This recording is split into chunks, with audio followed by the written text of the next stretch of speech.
Ladies and gentlemen, Dexter Resurrection has been a season of TV that is my favorite of the whole show. So I wanted to do something kind of fun here. I wanted to create a compilation of all of my reviews into one long video so you could sit back, relax, skip to a section that you want to see, and see my overall thoughts about the entire series. Because I'm still not done talking about Dexter Resurrection. I'm pretty sure you guys are still not done thinking about Dexter Resurrection.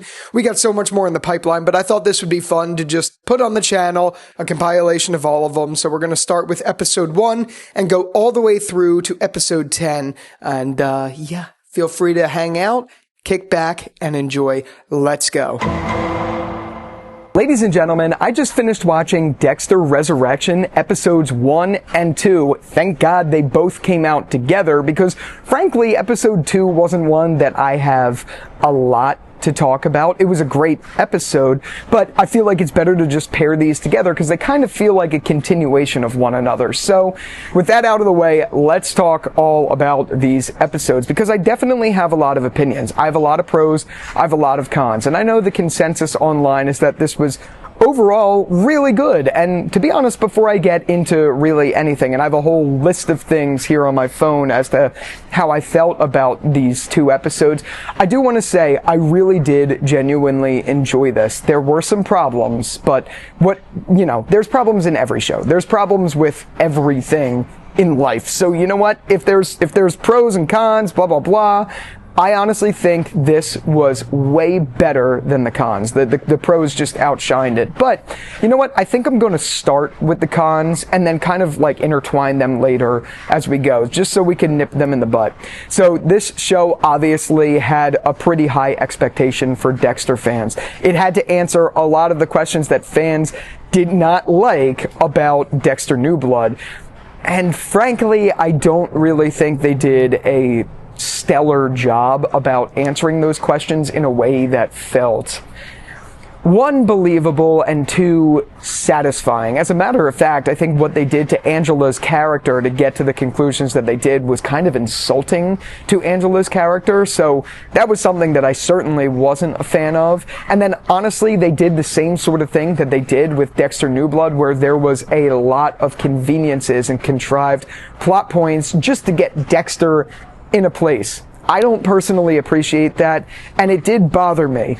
But I am 100% willing to kind of look past those details just so we could get to this story, because on the other hand, this story that we're getting is really interesting, and I don't think it's worth it for us or me or anyone to spend a long time talking about it. So I'm just going to quickly read through the rest of the cons that I have. I have a list on my phone, and I think I already really talked about a lot of it, but like Angela, essentially what had happened to explain away Dexter getting shot, and literally there being so many swarms of cops coming for him after Harrison shot him and he escaped and all of that stuff.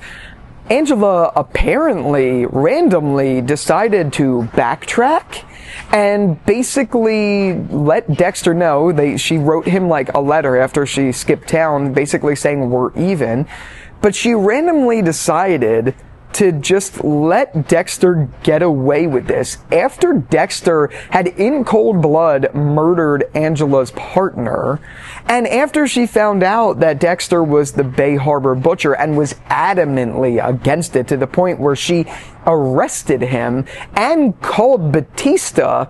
She's just randomly, for what reason, going to backtrack. That didn't make any sense. And look, I do understand they have to get to this plot point where Dexter is alive and they have to get him scot-free for the sake of the story. But, like, I find it hard to believe that there was no better way to tell that than this. Does that make any sense?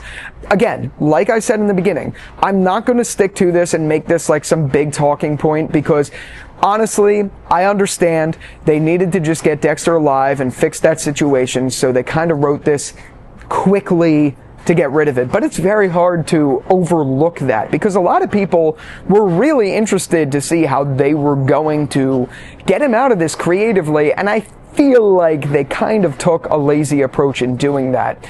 Not the end of the world. I understand why they made that decision. in the end of the day, but it did feel weird. And it also felt like a very strong regression of Angela's character, to be completely honest. Like, I feel like there was so much more they could have explored with her there, but they basically just made her go away scot-free and give Dexter give him the free reins. And no one had questions about that. I thought that was really weird. I also thought it was really weird how Dexter got out of the hospital completely scot-free to begin with after Batista, and no one chased after him, even after Dexter stole someone's random car, and no one reported it or anything. Even if it was, I don't even know what they did to explain that. Maybe they explained it as it was the guy who died's car. I honest to God don't know what they did to explain that, but the fact that no one asked that was also ridiculous. And then the other major con for me, so again, these aren't cons that I think ruin the show, but they are major cons in terms of the things that are big. So the last one is Harrison. I like Harrison. I've never been one of those people that had a problem with Harrison personally.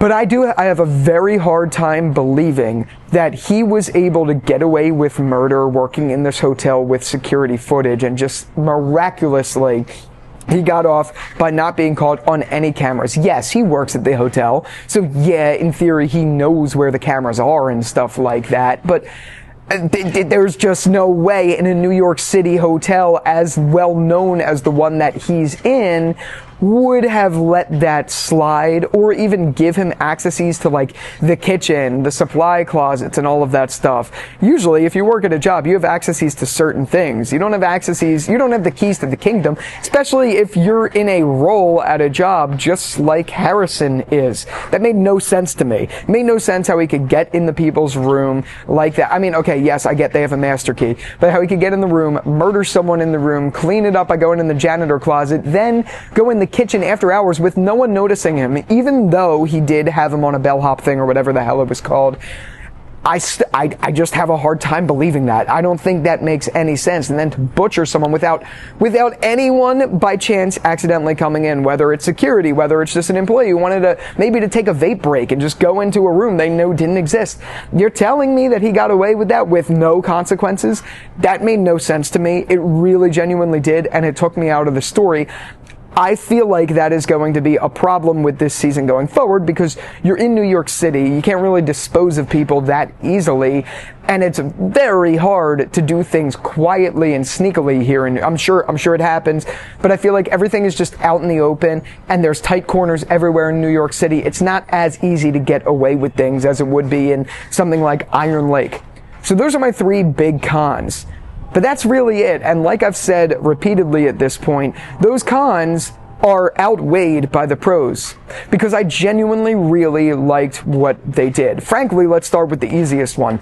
Anything with Dexter Morgan, I'm going to like. Anything with Michael C. Hall as Dexter, I am going to like. They could have him doing crazy stuff. I don't even know where I was going to go with that, but they could have him doing literally anything, and I will enjoy it and watch it, just because Michael C. Hall, I think, was born to play Dexter, and I think he does a phenomenal job with it, of being serious, of being witty, of being dramatic, of everything. He just does such a good job, so I'm going to watch anything he does. But moreover, the way it started was with just a straight up bang. It literally started immediately where New Blood left off, with him being revived in the hospital, and then from there he's in a coma for 10 weeks, and we see all of these incredible visuals of him obviously in a coma seeing people. He sees Arthur Mitchell, who's the Trinity Killer. He sees Miguel Prado. He sees Dokes, which I thought was awesome, and we even got a little glimpse of Rita there too, even though I don't think it was actually Rita's actress there. I just think it was just a depiction of her.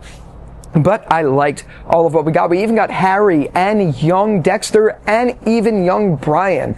I thought all of that was great, and it just went one after the other after the other. It was like sensory overload, and I think they did a really good job with that. If you read my text review that I posted on Instagram, which, by the way, my Instagram is @jerrys.takes, be sure to go follow me because I post things exclusive there. But if you read that, you might have saw I said something about the audio in that scene being a little wonky. I'm not going to call this a con, but it was something that I noticed. The reverb, when people like Arthur Mitchell was talking with the dramatic music in the background, it made it very hard for me to hear. I was on a subway when I was watching this episode, so maybe that had something to do with it, but it was a little hard to hear Arthur's dialogue in that scene. So just wanted to point that out. That was something, but overall it didn't matter. I loved what we got with Archer and Arthur, excuse me. I love what we got with Arthur and him basically explaining to Dexter that you have to go through hell to achieve resurrection.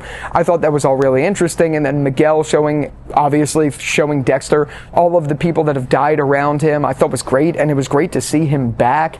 And I just thought overall everything they did there was really special. I also obviously loved that Batista was back in the picture. I loved seeing him and him not holding back by asking the real questions that a lot of us need answers to. I thought that was absolutely tremendous. He was relentless there, and you could tell that is going to be more of a central point of this season, which I'm so glad about because it was the one thing that I thought was missing from Dexter New Blood. It seems like we're not going to get the manhunt right now because this is going to go for multiple seasons, as you guys know, but we are going to get a more subtle manhunt with Batista. I'm totally okay with that because let me explain. I didn't think I was going to be okay with this because I personally, you've heard me in my reviews say I really, really, really wanted to see the manhunt of Dexter Morgan season. That was what I really genuinely wanted, and it's not what we were getting. But I'm okay with it because I like the direction that this story is going. Another big pro outside of the Batista thing, another big pro is the fact that this is set in a New York City setting. I think that is absolutely incredible because it's close to home for me. There was only one shot out of the entire 2 episodes that we saw of a place that I've never been to, and that was the York Street subway. Everywhere else was a place that I have physically been, so that's just a cool thing for me to be like, oh, I've been there. That's One World Trade. Oh, I've been there. That is the Paramount building on Avenue of Americas. Like, little things like that where I'm like, oh, I've been there. I know exactly where that is. Or even like Harrison's Hotel. I know exactly where that is. I've been there. Things like that just give me a certain bond, and it's interesting to see Dexter interact in a city that never sleeps like this. I think it really works, and I think there's a lot that's going to be explored there that I really like. So, Episode 1 was really good at establishing that world, bringing us back into it. It was really good at showing us these characters, and even like Batista and all of that stuff. And I do think they genuinely did a good job, at least giving us everything we needed to get up to speed, even though I didn't like some of the things that got us up to speed. There was nothing really, at least for me, that I felt was like left on the table. There may have been small things, and maybe I'm forgetting things just talking to the camera, but for the most part, everything we got felt satisfying to at least know where things stand. Do I agree with where they went? No, I don't, but I'm okay that we got it because now we can move the story forward. And that brings us really to episode 2, where we start to see the story settle down into where it's going. Obviously, Dexter gets, when he escapes the hospital, he goes to New York City to find Harrison, and immediately, which I thought was a little too convenient, he finds him, even though they did explain it, that they'll start where the Vic died and all of that stuff. I got that, but it immediately propels us into the next story is what I'm getting at. So episode 2 is where we're starting to get this real New York City story, where there is a doppelganger of Dexter who literally goes by the Dark Passenger, killing Uber drivers. I mean, maybe they're not called Uber, but you know what I mean. And I'm glad we're setting this up where, obviously, Dexter is now Dexter legally again and all of that. So he finds out about this guy through the Uber drivers, and he forms a bond with the guy, and now he's on a mission to find this guy who is basically impersonating him.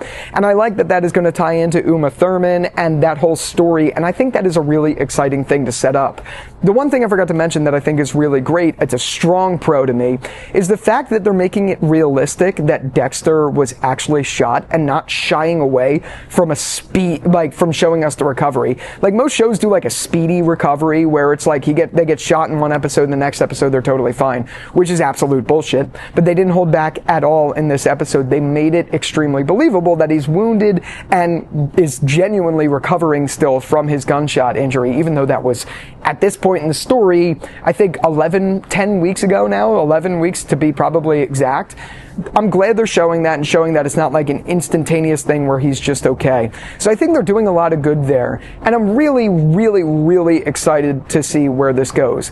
honestly, guys, I'm just talking straight from the head. I have a lot of talking points, and there may be things I didn't exactly address so far, but if you want my TLDR, because I've been going for a little bit of time now, I really did love these 2 episodes. I thought they were great. Were they perfect? No. I think a lot of people online are saying these are like the best. Rotten Tomatoes gave these 100%, which I think is a little crazy. I think there are some contrivances that really pull it from being like perfect or even like a 10 out of 10. But I would argue it's either an 8 or 9 out of 10. If I was to give it a rating, I really thoroughly enjoyed these. There were moments in the first episode where I was like smiling at the camera, which is a little cheesy, or at the screen, like being like, holy shit, like that's sick. And there were also moments where I was like really, really invested, and there were moments where I was like, what the fuck, this doesn't make sense. So I can't say it's all good because there were some moments like that, but I gotta tell you, I'm really excited. A lot of people have said episodes 1 and 2 are the weaker of the 4 that people have already seen in their like embargo of watching the season and all of that stuff. So I'm interested to see if these are technically the weaker, what are we gonna get next? Because I think Uma Thurman's character is cool, and I think the story they're starting to set up with Harrison being a killer and Dexter going with this group is really interesting, and Batista still being in the background, probably going back to Miami to see Quinn and other people, is all cool.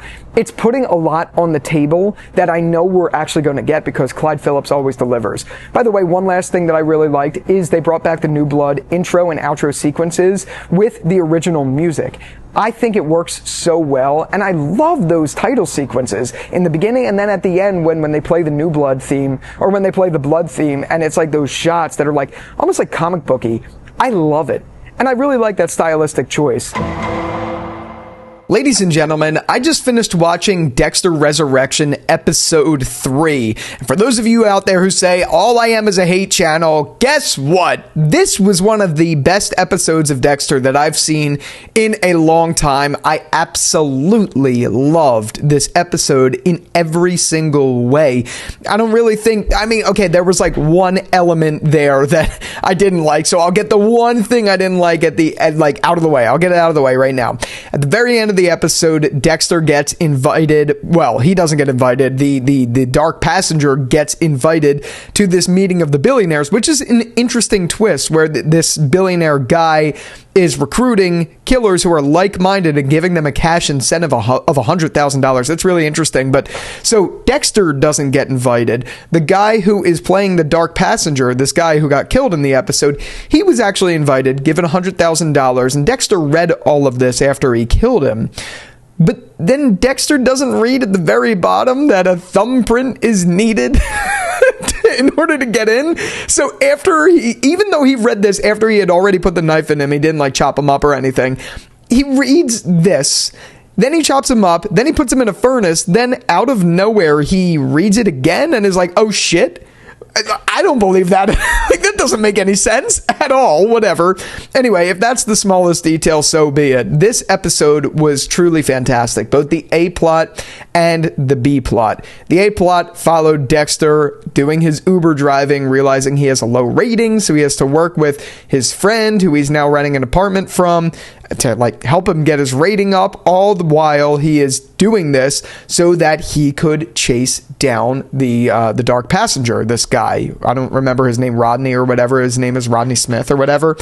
The whole point of him doing all of this is to chase him down, which he ends up doing at Rockefeller Center, which, by the way, is my subway stop. So it's really interesting when we have these like correlations of like, oh my God, like 47th, 50th, that's me. It's absolutely wild. It's so crazy. But anyway, that's the A plot. The B plot, though, I also thought was just as equally fascinating, and that's Harrison being absolutely grilled by the detective, like straight up grilled. He is not getting away with this, or maybe he will because of what happens at the end of the episode, but that plot really was great. And I know I've said it before and I'll say it again. I've never had a problem with Harrison in Dexter New Blood. So in Dexter Resurrection, I have even less of a problem with him because the writers are doing the right thing for him. They're making things that people had a problem with about him in Dexter New Blood completely erased and making him a truly great character overall.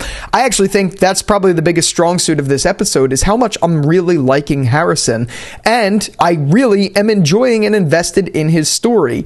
Yeah, I was never one of the people who had a problem with him, so maybe my opinion's a little bit stronger because of that, but I do think they're doing a better job of fleshing him out, because now he is a killer, clearly, but he's a killer with a little bit more of a conscience than Dexter, so that puts him in this, like, kerfuffle, I guess is the only word I could use to describe that.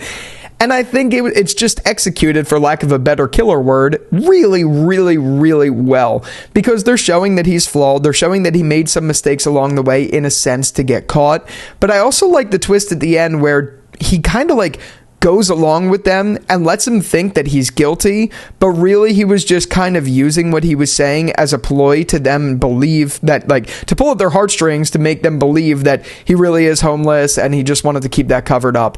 I think that's going to throw a little bit of a wrench into this and, like, kind of change the motion of these detectives a little bit. But I don't think they're going to fully be off his case. And it's really interesting to hear that he is in trouble. Like, he is definitely in trouble. They are on to him, for sure.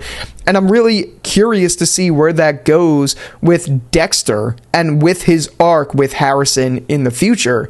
I'm so excited to see that. And I think that was probably the biggest takeaway for me of this episode, was that dynamic. I thought it was done so well, so swimmingly, for lack of a better word. Swimmingly indeed it was. It was very swimming. But yeah, I loved the B plot. The A plot was really cool too. And I even liked when Dexter got Rodney in the kill table and all of that stuff. I thought that was all done really well. There were some reprises there where Dexter was saying things like, open your eyes and look. At least in his head he was saying that. I love the little details like that. I thought they were really, really good. And I also thought the return of Quinn and Masuka in this episode was really great. And I'm glad that I'm going to guess, and I don't know for certain, but I'm going to guess that is not the end of them. Just based off of the conversation Batista had with them where he's retiring, but he said there's something that I know in my heart, but I don't want to tell you until it's right. Almost like you're going to think I'm crazy if I tell you now, but I want you to see when it gets to where it gets.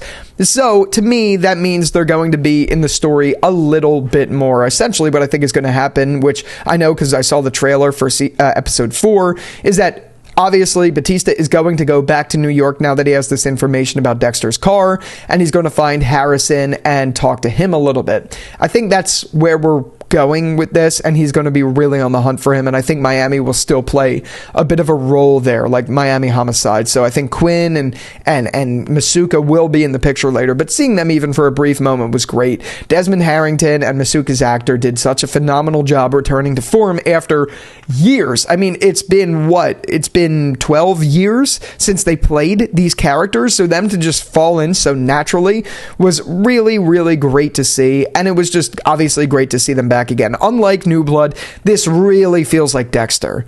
And it also really feels like Dexter because we have Dexter back to his original ways, killing people, hunting down killers, and bringing them to justice in the way that he knows best. We didn't really get that in New Blood. Yeah, we got Kurt Caldwell, and we got Matt Caldwell, but that wasn't exactly the same. This was just like true Dexter, just now it's in New York instead of Miami, which is better for me because it's my hometown. Like, or not my hometown. It's where I live now. It's not like where I'm from. Whatever. Anyway, you get the point. I fucking loved this episode. I genuinely did. And maybe I didn't give enough reasons as to why. I guess overall, there just wasn't a point of me being bored, me questioning anything other than the thumbprint thing at the end, but that's not the end of the world. There wasn't a single moment of this where I had like any doubts about the episode. Everything just worked for me. Every detail of it. I enjoyed all of it, and I'm very, very, very excited to see where it goes. This was definitely, positively a step up from episode 1 and 2, and they were not bad episodes by any stretch of the imagination. They were actually really good episodes. It's just this episode was really stand out, and I've heard from people episode 4 is the exact same way, so I'm very excited to see where that goes. And that just shows the proof is in this concept. The concept is really strong. This show, I think, is going to be really well from start to finish. I'm not going to hold my breath for it because we know what happened at the end of New Blood. Even though I liked New Blood's ending, people didn't and all that stuff. I'm not going to hold my breath, but I think there's enough proof here to say this is going to be a very solid season of TV because there wasn't one bad episode yet at all. I loved every single one of them. And as a matter of fact, I've loved each one more than the last. Episode 1 was great for the Jimmy Smits and obviously the callbacks of all the other characters and stuff like that. I don't know why Jimmy Smits just popped in my head. But like, it was great for that reason. John Lithgow, all of that. Episode 2 was great because it's now establishing the story. Episode 3, now we're in the story and it's fucking awesome. That's how I genuinely feel about it. I don't have one complaint. I don't. Yeah, okay, the thumb thing a little bit, but that's not really like that big of a deal. I fucking loved it. I loved it. And yeah, not holding back. So guess what? I liked an episode of TV, guys. Finally, I guess. No, it's just good TV is good TV. Bad TV is bad TV. That's where we're at. I can't wait. Honestly, it sucks that we have to wait a full week for episode 4. That's how good this one was. Ladies and gentlemen, Dexter Resurrection episode 4 was as close to perfect as a TV show could get. And I'm not even kidding about that. You're going to have to excuse me for being in a car. I've had literally no other time but this very moment to get this video out, so I had to do it here. Guys, this was, in every which way, everything that I'd ever want from an episode of TV. Literally ever. It had everything. It had the manhunt. It had the classic Bay Harbor Butcher. It had the heightened tension of Batista being on Dexter. It had the heightened tension of Harrison and what he's going through. And it had all of the classic elements of Dexter back with a great cast. There is literally nothing I want more out of an episode than this one. This was like just literally everything I could imagine. So this episode, for those of you guys who have seen it, you know, this was an hour and 10 minutes long practically. This was more like a movie than it was an episode of TV. It didn't feel long when you were watching it. It felt like an episode, but it was long in a sense that it kind of did have a full story, almost like a movie. There was just so much to enjoy about this episode. So obviously the whole point of this show and what we've seen from the trailers is that there are all of these serial killers that are meeting up. It's the big meeting of them. So I had to write this down. We have Peter Dinklage as Leon Prater. We have Uma Thurman as Charlie. We have Neil Patrick Harris as the tattoo killer. We have Kristen Ritter as Lady Vengeance. We have Eric Stonestreet playing the ponytail killer, I guess his name is. And we have David Malchian, I think that's his last name. I think the character's name is Gareth, but he's been like the quiet one so far. So we have all of those incredible people, plus David Zayas, as we all know, obviously the guy who plays Harrison. We have James Remar. We have like the best cast in the show so far. And man, it just came out on full display here. So obviously this episode picks up where Dexter has to assume the personality of Red to get into this meeting, where he's given 100,000, I think it was, just to show up. So Dexter steals the thumbprint of the not the Doomsday Killer, the Dark Passenger, just so he could get into this meeting. And obviously it starts with him basically meeting there. So Dexter meets at Central Park for Uma Thurman. They meet up together. They go through the whole thing where Dexter's going to go sit in the back, but Uma Thurman's like, absolutely not. She has a gun and is like, you're sitting up front with me, pal. I thought that was so great. And then when we get to the meeting, I think it's just absolutely so fascinating. So that the A plot is Dexter getting into the meeting and meeting all of these people. The B plot is Harrison and his story with Batista. Literally, I don't think there's anything better that you could get out of an episode than this because of that. So, to start with the A plot, obviously Dexter arrives. We know that he's going to have a little bit of trouble with the thumbprint, and he does. So he gets in after some hesitation, which Uma Thurman's obviously ready to like kick his ass for, which I thought was really awesome and really interesting. So that all happens. Then when he gets in, he meets Peter Dinklage's character Leon, who is just obviously like Peter Dinklage always does, and everything he's in is stealing the show. He's just doing so freaking good. So he comes in and he shows Dexter, or Red, I guess you could say, this trophy room, I guess, of all of these killers, which is really interesting because it's obviously not just characters we know in terms of the story, like Arthur Mitchell, or even the Bay Harbor Butcher, which we're going to get to in a second, but it's people like Ted Bundy, John Wayne Gacy, the New York Ripper. It's people like that. They're all there. He has all props and all things from their actual real-life stories, and he even has Brian Moser's suicide suicide table, which I don't know if I'm going to get in trouble for saying that word or whatever, but that's what we got in this episode. So Leon has this collection of all of these things, and he's showing Dexter, and as he's showing Dexter, he sees Arthur Mitchell's hammer, which he finds fascinating. Then he sees his blood slides from Dokes that Dokes took from him. So obviously, Leon, in some way, clearly really well knows about James Dokes, which I do think is going to be an interesting little potential plot hole in this show, because if Leon knows about the Bay Harbor Butcher and Dokes, maybe he might know a little bit about the Miami Homicide Department, and he may have seen pictures of Dexter, which I think could cause a really interesting story down the road. Will it happen? I don't know. But especially with Charlie and Uma Thurman's character, who seems to be a very good, like, PI almost, you'd think that she would start to have an idea about Dexter? I don't know. I think that's going to be a really interesting thing, and it clearly gets really interesting as the story develops when Neil Patrick Harris's character gets killed, and there's some things that happen there. But so we get that introduction. We get the introduction of Leon. We get the whole room and all of that stuff. And then we get to meet all of the other serial killers. The biggest one, obviously, that we all know of is Mia, or Lady Vengeance, which is Kristen Ritter.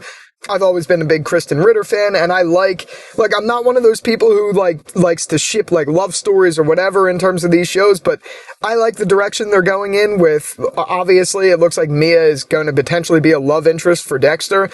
And I think they work so well together. They have a really good chemistry. And it just reminds me, obviously, of, Lila a little bit because of the black hair, the same, pale. I don't know why. They remind me of each other. And I feel like it's going to be an interesting similarity there in some sort of way. But, so, obviously, like I said, we get to the meeting, we see at the meeting that it is literally just all these killers coming together like a safe space. You know what I mean?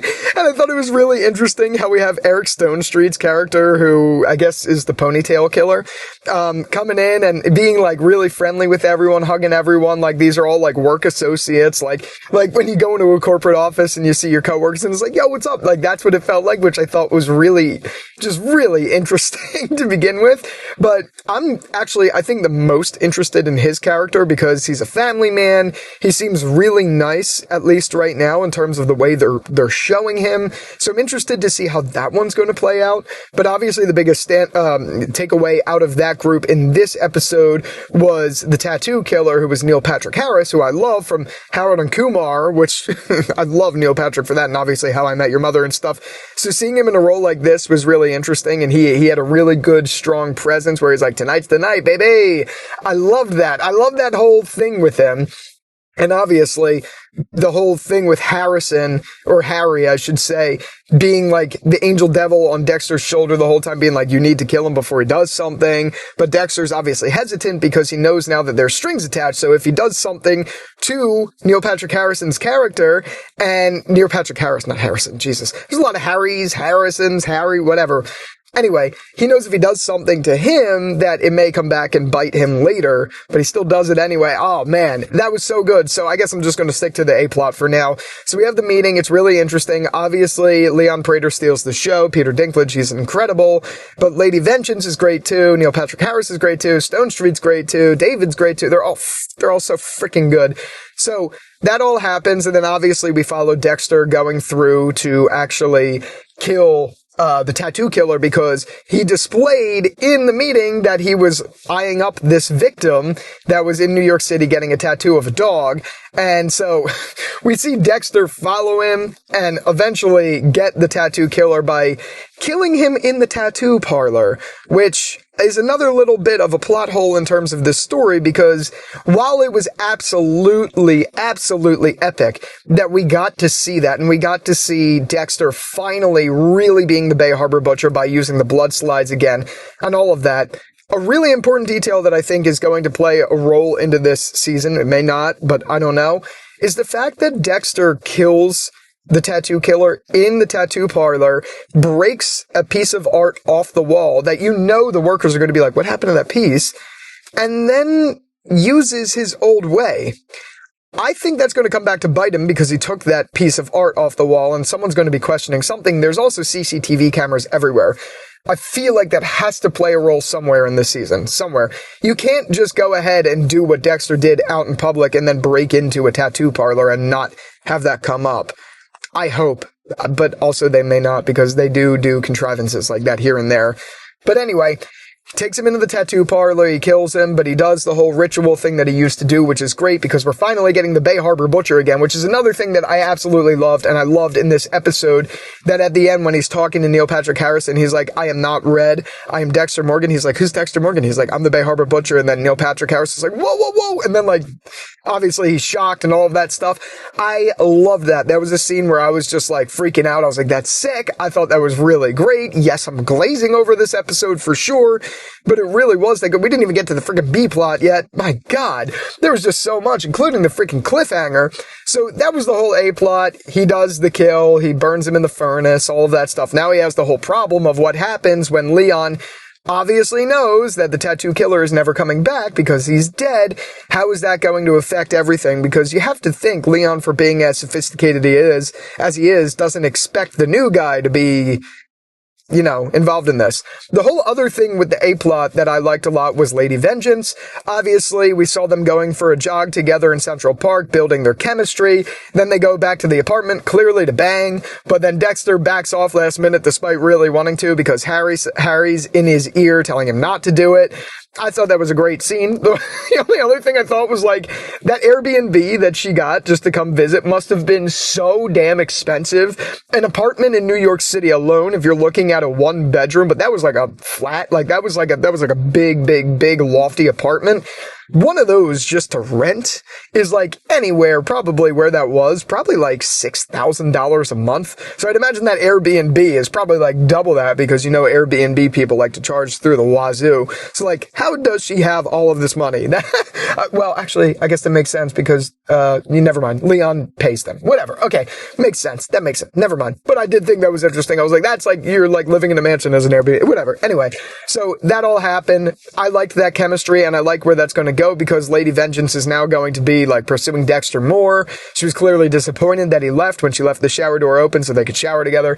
I thought that was a really interesting thing, and it's interesting to see where that is potentially going to go and if they're going to team up more or now she's going to be more of an enemy to him. Very interested to see how that plays out. But that's the end of the A plot. Really amazing stuff. I mean, look, I'm 12 minutes into this review and I'm still glazing over the A plot, and I didn't even start glazing over the B plot.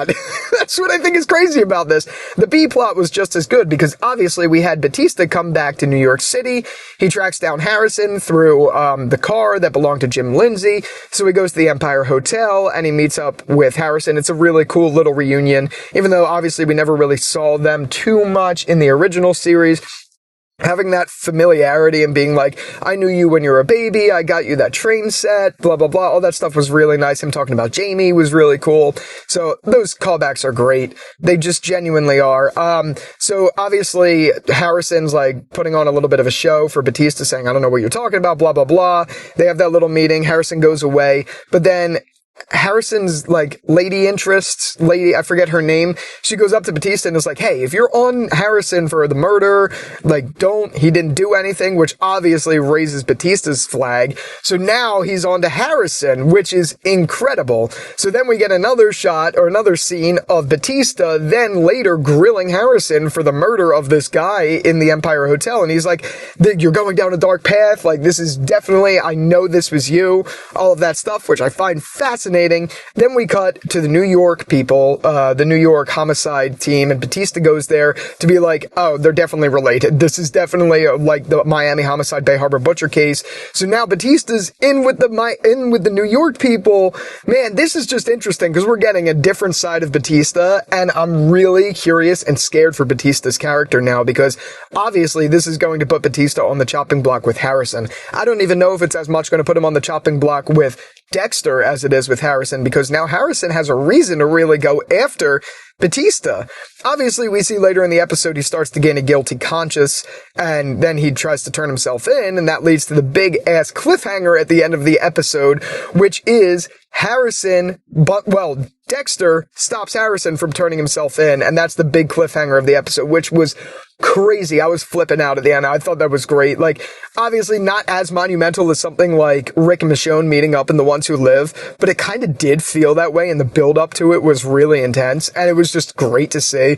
So I was hype about that. Yes, I'm still glazing, because this was literally, again, perfect fucking episode. The only other thing I didn't mention about this episode, at least that I can remember off head, is the fact that Harrison tries to make an advancement onto his like lady friend girl that he's interested in by like trying to kiss her, but she's like, no, we're just friends. So he's like, oh, I fucked this up. I thought that was interesting too, because they definitely have some good chemistry. I think that's going to come back. They're going to have more chemistry later in the season.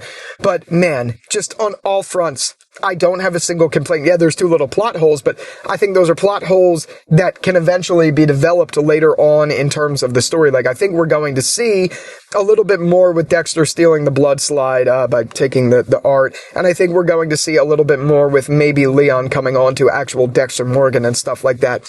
Very fascinated to see where those goes. Those aren't even complaints. Those are just the two things that had me on alert, because I think they're going to come back to bite the story later. But like, man, I just all around, it had absolutely everything. I'm just trying to see if there's anything I missed before I get into anything. One thing I did like, by the way, is I like how all of the serial killers acknowledge that the media gives them these cheesy names. Like, Lady Vengeance is genuinely a very cheesy name. So for them to be like, yeah, the media does all of this and gives us these corny names and we hate it, I thought that was really great.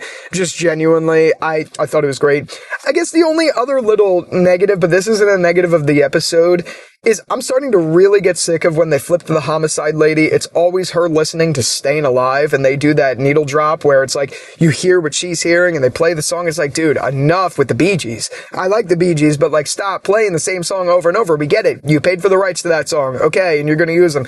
Great. Congratulations. Stop doing it now. I'm sick of it. Like, you're doing it too much. But I get it. That's like her thing. I guess that's what gives her a boner. I don't fucking know. But anyway, I really genuinely enjoyed every single bit of this episode. And if I'm being honest, because you guys know, I rushed through Dexter, so I watched all of it in the span of a month. I watched the entire series and New Blood in the span of 1 month. And I can tell you with confidence, this episode was one of the best, if not the best episodes of the show that I've ever seen.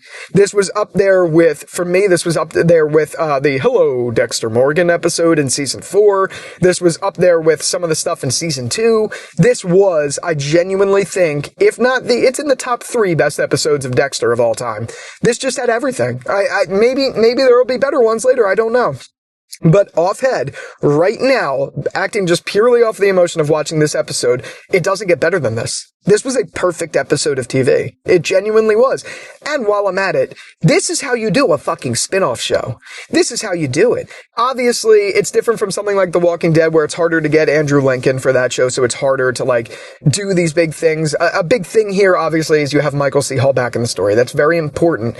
But this is, like, when you think of a spin-off or when you think of a revival to a show or whatever, this is doing everything right. Everything. It isn't making one mistake yet at all. Okay, sure, in the beginning, the way they explained away the events of New Blood, sure, but that's easy to look past. Like, it's genuinely a very easy thing to look past. If that's it, this is doing everything right, and it's everything I want from not only a spin-off, but a show. Another example of a perfect spin-off is Better Call Saul. Obviously, we're only 4 episodes into Dexter Resurrection, and a lot could go wrong, but so far, there hasn't been one bad thing or one thing that just raises my eyebrows at all. I am loving every element of this, and this episode is just incredible. There wasn't one bad episode of the show so far. Each episode has progressively gotten better. Now, the only thing I'm a little skeptical about here is they gave a lot of the early reviewers up to this episode to watch, and they didn't do episodes beyond that. Maybe that's because they were still editing them. I don't know. But I'm wondering if they gave early reviewers that because they knew this was the big one, and then it kind of slows down a little bit. I really don't know, and I hope that's not the case, and I don't see it going that way. I'm just a little cautious about that, because I don't know why they would only give the 4, and then not give some more of the others, unless they did they did a couple episodes, and then they dropped another to the early reviewers. I don't know. I genuinely don't, but that's my only thing that I'm a little skeptical about, but I think time will tell. again, I can't stress enough how perfect this episode was, and I can't stress enough how well this is being executed in terms of a spin-off, especially when you've had some really controversial things in the past. This is just everything working with Dexter. It just genuinely is. Maybe I went too hard in the good way. Maybe I was like way too optimistic. Maybe there was things that like I'm not even realizing that were like a little bit weird or whatever, but I'm just going off of how I felt leaving this episode. I'd love to hear from you. Did you feel the same way? Did you love it? Did you have issues with it? Where are you at with this? Because I gotta tell you, this is everything I want out of Dexter. Everything. It's not holding back in any way, shape, or form. And I am so excited to see where this story goes. There's just too much good for it to go south for me. Kristen Ritter's great in this, and there's like tension there. Harrison now knowing of Dexter, and that cliffhanger is going to be fucking awesome to see unfold in the next episode. Leon Prater is going to be interesting. Batista is clearly just in his darkest stage ever with Dexter, and that is putting him, I'm scared for him. And like, I don't want to lose Batista, but if this keeps up, I unfortunately think something's going to have to happen to him. And that's like, I don't know if that's going to hurt the Manhunt thing or not. I don't know what's going to happen, but I got to tell you, man, it's just everything is working. I'm glazing very hard, but I'm glazing for the right reasons because this was excellent. Ladies and gentlemen, I just finished watching Dexter Resurrection episode 5, and this show just keeps getting better and better. And off the bat, before we even get into actually like anything about the episode, no, I don't think this one is as good as episode 4, but it's damn close to it. And it's still a very, very, very solid episode. There hasn't been one bad one yet in this show. I think that is a true testament to a new spinoff. I can't believe I'm saying that we're 5, about to be 6 episodes into a season of Dexter, and I literally like don't have one flaw at all to the show. I think it's just done such an incredible job. So this episode picks up immediately where episode 4 left off, where Dexter meets up with Harrison to prevent Harrison from turning himself in. And I was really worried about how they were going to handle it. And I watched this episode twice just to like make sure I had my opinion set on this. In the very first time I watched the episode, I was a little bit underwhelmed by the reunion, at least the first time. Like when I was watching the episode and I saw the reunion, I was a little bit underwhelmed at how that played out, where Harrison was in like real denial and shock and called him a horror movie villain and stuff like that. I just didn't think they got into stuff the way that I wanted to, but then on the second viewing, I thought it was great, especially when it all comes full circle in the end, which we're going to get to. But in retrospect, having viewed it twice now, I think it was actually done really, really well. So essentially, when Harrison finds out that Dexter's alive, but Dexter preventing him, Harrison is in denial, just saying like, no, there's no way, I killed you. How did you make it out of Iron Lake? How are you not in jail? How did you not die? And I'm really glad they didn't shy away from those questions, because those questions are still very, very, very valid. So for him to ask that and for him to be very upfront about that was something that I thoroughly liked to see. And they had a real honest conversation. Obviously, in that moment, Harrison wasn't ready to forgive Dexter or anything like that. So obviously he's still in denial at this point in the episode. And that's obviously, I wasn't expecting him to be like, oh my God, Dad, I'm so sorry. I wasn't expecting any of that. I don't know exactly what on my first viewing it was that I was expecting for me to initially have some sort of issue, I guess you could call with it. But regardless, I still thoroughly enjoyed everything they did there. So then after that, after Harrison pushes Dexter away, Dexter's like, okay, well, I literally have no one. He's watching people in his Uber kiss and stuff. He's like, I literally have no one, but there's this girl who's not that ugly that that I like. I thought that was really interesting. And then that set up the whole premise for this episode, which was Lady Vengeance. And okay, before I even get to Lady Vengeance, it is episode 5, and we've already seen now 2 of the killers in this whole group, in this whole organization thing. We've seen 2 of them now be either killed or brought to justice by Dexter. Things are moving quickly.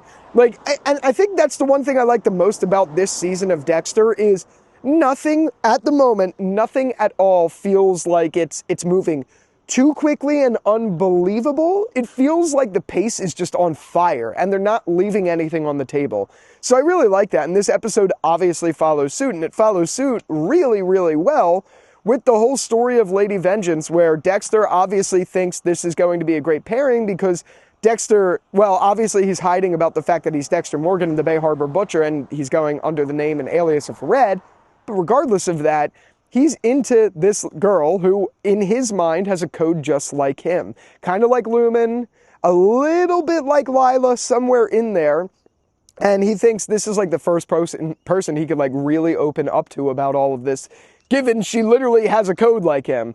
But that's quickly changed after their date, and he realizes that she's just a killer. She wants to kill anyone. I thought that was really interesting, and it did it in a way where early in the episode when I was watching it, I thought for sure that this was going to be like a long series love interest that we were going to follow for a long time. And I was very excited about that because I've always been a Kristen Ritter fan, and I think her introduction into this series was matched with a lot of chemistry that I really enjoyed to see on screen and play out. So I'm not a shipper or anything like that, but I was definitely shipping them. I'm not gonna lie, like, I wasn't saying it online, but in my head I was like, they'd be pretty good together.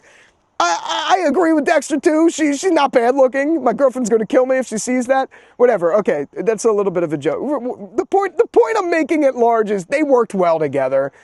And then the way it happened, where it was revealed that she was actually a bad person, like a genuine bad person and not someone with like a code, I fell for it and then wanted her to die, which I think is an incredible job of the writers, because I went from one extreme of how I felt about her to the other in one episode. And I think that's an incredible thing that Clyde Phillips and the writing team can do. I don't think he was the one that actually wrote the script of this episode, but he broke the story. Regardless, I loved how they made me go from one extreme to the other with this character, and I love the way they executed that. Obviously, Dexter's smarter, and I would have been pissed if they just killed her. Dexter's smart enough to realize that if he did just kill her, that obviously Leon and the crew would be onto him. So he didn't do it. So he framed her, I should say, in the best way possible. Again, here I am glazing over everything about an episode, but this might be the best season of Dexter. If this momentum keeps up, this might beat season 4 and 2 for me. This is an outstanding season of TV. Regardless, let me get back to it. While the whole thing that went down, while he framed Lady Vengeance, he framed her for the murder of who Harrison killed by putting the watch in her collection box. I didn't see that. I watched the episode twice to make sure I wasn't missing anything.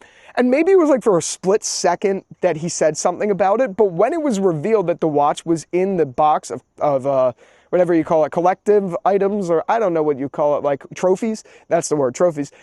When that happened, I flipped the fuck out. I was like, yo, what the fuck? But before we got to that, and I forgot to mention this, before we got to that scene, Dexter, Michael C. Hall, does the funniest ever impression of a New Yorker I've ever heard in my life when he's calling the cops to report about Lady Vengeance. He's like, "It's the Lady fucking Vengeance." It's so funny. I absolutely love that he did that. It made me crack up. And that's what I love about the show. When it's funny, it's really funny. When it's serious, it's really serious. And it nails every element on that spectrum. And this show is just doing it all. So obviously, there's 2 other parts in this episode, I think, unless I'm missing more, that I forgot to talk about. One's the Leon Prater and Leslie Stahl. Leslie Stahl, that's the word, I couldn't get that out well. Leslie Stahl scenes. If there's one element of this episode I didn't like, it's that Leslie Stahl's acting felt very forced to me. And I know that she's not really an actor, she's a journalist, so I get that. But like, every time they cut to them, it was just like these dry, forceful, weirdly acted conversations, mainly, I think, on Leslie's fault. Peter Dinklage is always incredible, so even when I didn't like those scenes, I still liked him. But that was the one thing that kind of like held me back. Sure, it's cool to see like Leslie Stahl in an episode of Dexter interviewing someone who's like our antagonist. And like, that's interesting, sure. But it was just, that was the moment that took me out of it. And then this isn't a negative or anything like that, but the only other thing that I'm just bringing up that's off-head that happened in this episode is we saw Angel Batista witness all of this on screen and see like, oh, Harrison apparently didn't kill Ryan? But that doesn't make any sense because it fits perfectly, and Lady Vengeance doesn't do any of that. So we saw in the trailer for episode 6 that that's going to play a big role into this investigation. I think what's going to happen is somehow Batista is going to get in the room with Mia and talk to Mia, and then from there realize, oh shit, she was talking to Dexter. Dexter was doing this for Harrison. Like, I have a feeling something like that's going to play out, and dude, it is putting Batista on the fucking chopping block. I'm telling you, this is great. This season is just genuinely awesome. I love every bit of it. Every element of the stakes for me works. Every piece of the pacing works for me. The story, the direct, everything. I mean, again, the thing I'm still a little cautious about is how quickly things are unfolding. Like, things really are moving quick in terms of, you know, how it goes with you know, Dexter killing all of the villains and stuff like that. I'm a little worried about that, but I think up to this point, they've done such an excellent job of showing the reality, I guess you could say, of it, that I'm willing to look past it. This is a prime example of a show where I'm willing to subvert expectations, even if there's some small contrivances, because the pros significantly outweigh any of the cons. Like, it's not even close. Like, the pros are up here, cons are like way out of frame down here. I genuinely applaud the show for being able to do something like that, because it's not an easy task. I mean, if you think about it, if you look at any other show that's doing this, usually the cons weigh a little bit stronger, especially I'm talking spinoff. And the reason I bring that up, I mainly bring up like The Walking Dead, because everyone thinks I'm such a negative Nancy on that show. It's because it sucks. Like, it genuinely sucks. This is good. This is how you do a spinoff. There's ways you do a spinoff and ways you don't do a spinoff, and this is the way you do a spinoff. So yeah, okay, I've been babbling for way too long. The general point I'm trying to make at is, though this episode wasn't as dynamite as episode 4, I'd still give it a 9.5, maybe even a 10 out of 10. Like, this was a great episode. There has not been one bad there hasn't been one moment that I've been genuinely bored. Episodes 1 and 2 were slower, so those had a bit more boring of a pace, but those weren't boring. You know what I mean? Like, there hasn't been one bad moment of this show yet. I'm loving it. I can't wait to see episode 6, because honestly, that one looks just as good as these past two, with all the stakes and everything with Batista, and oh my God, I'm so excited. The only other thing I forgot to mention is the further conversation between Harry and Dexter, where Dexter finally opened up to Harry about how Rita died and how he felt guilty and all of that stuff. I thought that was a great scene, and it fully awarded those moments for me, because the first moment between Harrison and Dexter, yeah, obviously he asked the good questions that I felt were satisfying, but something about it didn't like scratch my itch. But then when we got to the ending scenes with Dexter and Harrison after he framed Lady Vengeance and all of that stuff, I thought it was actually wonderful. I thought they did a great job with it. Now I'm really interested to see where this goes with Harrison now, again, being on Dex's side. It's going to make for good TV. It's already good TV, but yeah.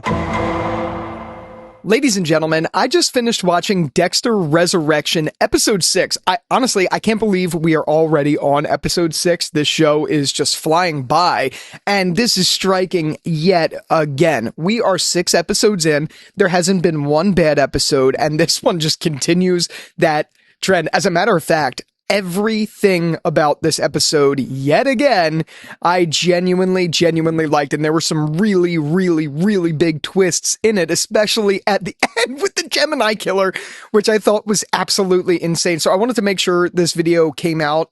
I'm sorry, it's a few days late to begin with. It has been a very crazy few days, and I just got out some big videos that I had to put out on the channel. So yeah, there's been a lot going on. Sorry I missed it the day of, but hey, late's better than never, I guess, technically, right? So this episode was kind of, this was an interesting episode. A lot of it was focused on second chances. That was like the big theme, and everything comes in twos. Like, there was a lot of like second chances, second things, and we learned that especially with the Gemini killer twist at the end and all of that stuff. But it started by opening up with, what's her name? Prudence, I think her name is. She had passed away, so they were holding a funeral for her. And honestly, this is one of those episodes where Dexter, at its true peak of comedy, just really comes out on full display. This episode was hilarious. I'm pulling up my phone just so I have like all the details there, because I took a lot of notes. But some of the lines that Dexter said were just straight up zingers. Like Dexter asking Harrison if he should wear a black hoodie to to a funeral because it's all he had. Or like one of the funniest things with that was when they were at the celebration of life, Dexter, then when he went up to speak, the way he's like holding the cat and the way he's like talking awkwardly and the way he just looks at food, he's like, I got nothing. And then he's like, food. I just thought it was so funny. And then at the end, when people are crying because of what he's saying, he like fakes cries. It was honestly, it was gold. This is like one of the best things that I like about Dexter is when it's serious, it's serious. When it's creepy, I guess you could say, it's creepy. And when it's funny, it hits. It's really, really funny. There are just so many funny things. Like even the way Dexter was like holding the cat, things like that. And if you see me looking down, I am looking at my notes because I had to take notes for this one. There was just so much going on. So I guess if there's one slight negative to an extent, I think it's the way that they handled Prudence. I wasn't a big fan of that, to be completely honest with you, and sorry I'm looking down, I just want to make sure my audio is recording. I wasn't a big fan of how long they spent within the episode talking about Prudence and spent time with that and all of that stuff. And it's the same situation with the guy who is like Dexter's friend and all of that. I think they spent like a little too much time there with him and all of that stuff. But then again, I am okay with it because I think ultimately it's giving. I think the way that speech went, by the way, with the guy, Prudence's son, whose name is escaping me, the guy who sounds like, never mind, he sounds like a character from The Lion King. But anyway, the way he explained what Prudence did to save him, I think is going to set up an interesting story. Like, I've heard a lot of people say that they think he's the New York Ripper because there's a big focus of that with the New York City Homicide Department. I think that's very interesting, and I think it's possible that that's the case. So I'm interested to see where it goes because he did say something like, I leave all the darkness out of the house, and they played this like ominous track over it. So I am very interested to see if there is any sort of development we get there. We got a little bit, but I'm interested to see where it goes. So I wanted to get this out of the way up front because that was kind of the weaker part of the episode, even though it had some really funny moments that I think we needed to see in there. But one of the biggest highlights from it and one of the biggest takeaways is on this theme of second chances. Harrison and Dexter actually seem right now to be having a normal relationship, and I'm so happy to see that. I think they're doing the right thing here, and I think they're setting this story up for something really interesting. For me, like I've said in many of my reviews at this point, Harrison has never been an issue for me. I understand a lot of people didn't like the way they wrote him in New Blood. People couldn't stand him, as a matter of fact, in New Blood. I never felt that way. I liked Harrison since day one. I understood his complications. I understood why he was the way he was. So I never personally had a problem with it. But in Dexter Resurrection, I don't think there's a possible way anyone could have a problem with it. He is just excellent. I think he's genuinely written really well. I think they're doing a good thing with him. And I think they're honoring the character by bringing him with Dexter and kind of redeeming what people didn't like about him in New Blood and things like that. So character's great to me. And seeing him back with Dexter is also really great. So whether it's the shared scenes of the funeral or whether it is, you know, them at the diner and him talking about second chances and things like that, I don't know. I will say, speaking of second chances in the diner scene, one of the biggest surprises of this episode, outside of the insane plot twist that comes later, which we're going to get into, is Steve Sharippa popping up out of nowhere. When I saw Steve Sharippa, when he opened the door and the landlord was Steve Sharippa, I was like, what the fuck? I couldn't believe what I was seeing. Dexter Resurrection's cast is just absolutely incredible. They have everyone. Again, they're just hitting zingers left and right. Everything is just a bang. Seriously, like, I can't think of anything bad to say about it. It really just has been incredible. So, outside of those things, a big focus of the episode was on Batista with the New York City Homicide Department, and Batista going to them, explaining who the Bay Harbor Butcher was, and explaining that if he gets in the room with Mia when they go to question her, he just wants to show her a picture of Dexter. Just to say, like, hey, like, this is, you know, does this person look familiar to you? So he could, like, close out that as a possibility. At first, they didn't really believe him. He didn't really do the world's best job explaining that or anything like that, but then eventually, over time, obviously the female whose name is escaping me, she starts to understand that this is like a big deal for him. This is his New York Ripper and all of that stuff. And I thought they did a pretty good job of showing that. I thought it was interesting. And I think I thought when that happened, I was like, oh wow, this is going to set off the story into a whole other gear. But then obviously when they get to the prison and Mia kills herself, but doesn't kill herself, she Jeffrey Epsteined herself. enough, to be honest. See, I thought that was absolutely outstanding, the way it was done, where Charlie paid someone off who was clearly a prison guard to go in there and kill Mia. I thought that was really fascinating, and now that I'm really fascinated to see where that's going to go for Batista, obviously, because this was like the thing for him. This was his like smoking gun. And now he doesn't have that, but he still has reason to believe that this was Dexter, or at least Dexter had his hands in something like this. So I'm very, very, very interested to see where that goes, because even though I was hoping it would be that like they teamed up or something like that, like Mia ratted out Dexter or something, and that really set the manhunt in motion, I'm still interested to see where it's going to go, because clearly Batista's not done, but this does put a bit of a wrench in his plan. So I'm interested to see how that plays out for sure. Oh, and by the way, before I get any further, the fine folks at Fine were nice enough to send me this Tank 3.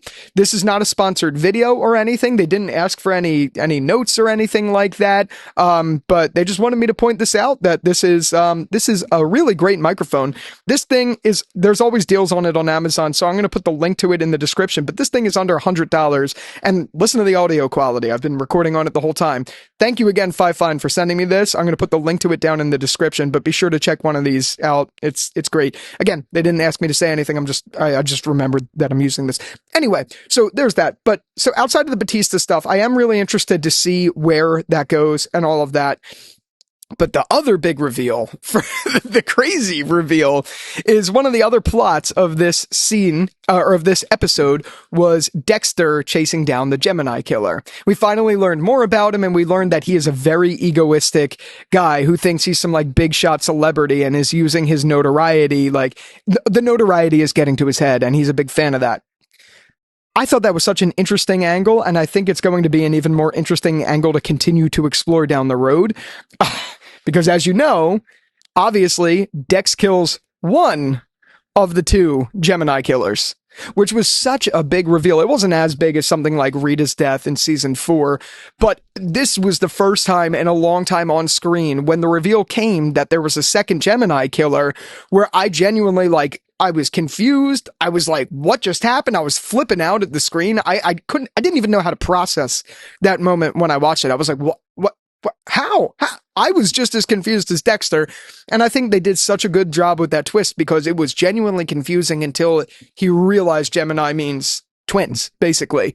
So I thought that was just an excellent thing. I really did. That was just a crazy plot twist at the end.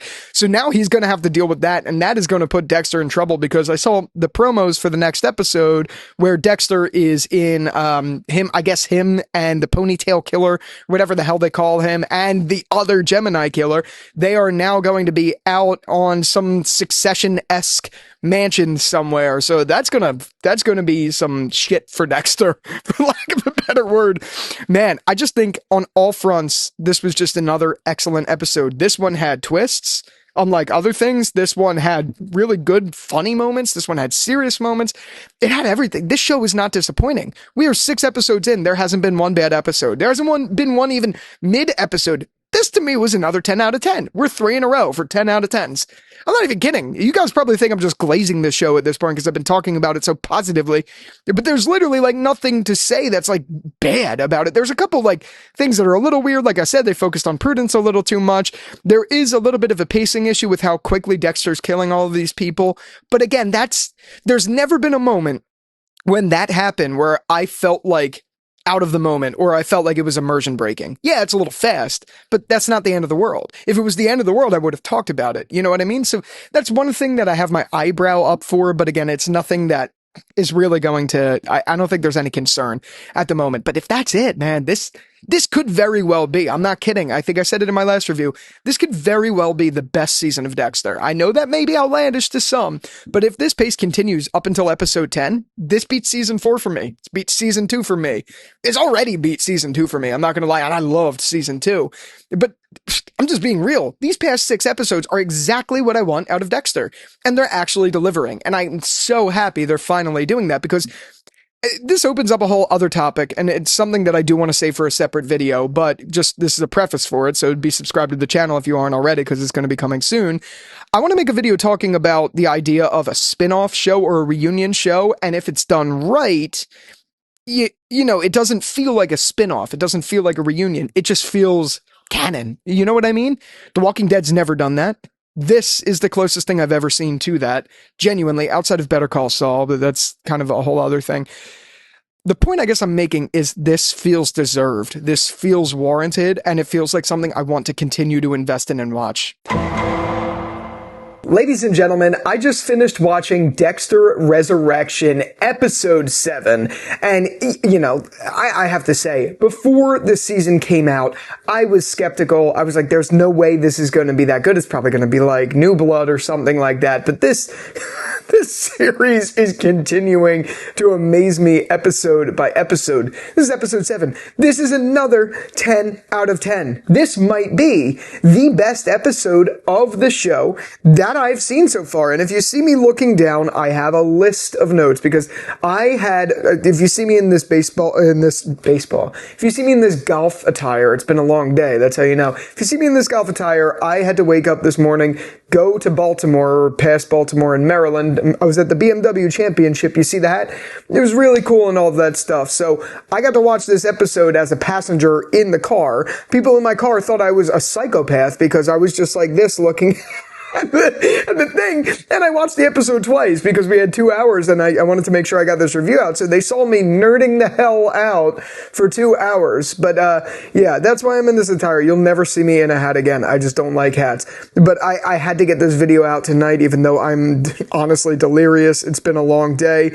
But my God, this episode, again, might have been my favorite of all of the spinoff so far. And you've probably seen me go on a tear online. You've probably seen me say how much I love it and all of that stuff because I put it on X, I put it on YouTube, how much I think this is just like one of the best seasons of TV. I understand time will tell, and I understand there are 3 more episodes to go. Anything can happen. We don't know what's going to happen, but these 7 episodes, I'm starting to really believe, and I'm knocking this out of the way because it's relevant to what I'm saying.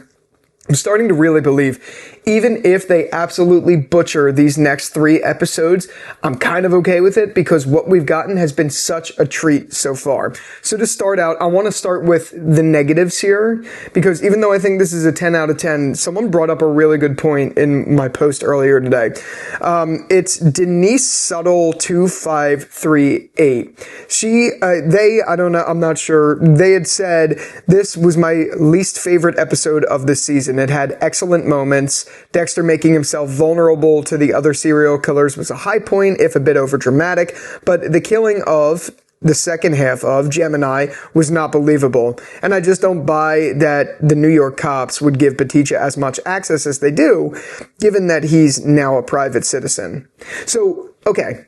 I had to bring this up in the beginning because it's very, very, very relevant. If you guys have been longtime viewers of the channel, you know that I am usually someone who hyper-analyzes things, especially when it comes to like The Walking Dead and stuff like that. Like, if you've been watching for a while, that's a thing. Like, I nitpick things and all of that stuff. That is kind of my MO. But the difference is, with this, I am so immersed in this story that I don't care if there's these little details like that take me out of it, because the fact of the matter is they don't take me out of it. Even though those things are negatives, and I do agree, Denise, that these are negative things, for sure. What separates this from a show like Dead City or something like that is, in a show like Dead City, there is nothing good to say about it. So then I overanalyze and I watch things and I'm like, okay, well, that was stupid. Another point is, it makes, when something sucks as it is, the worst of it really stands out and it becomes immersion breaking.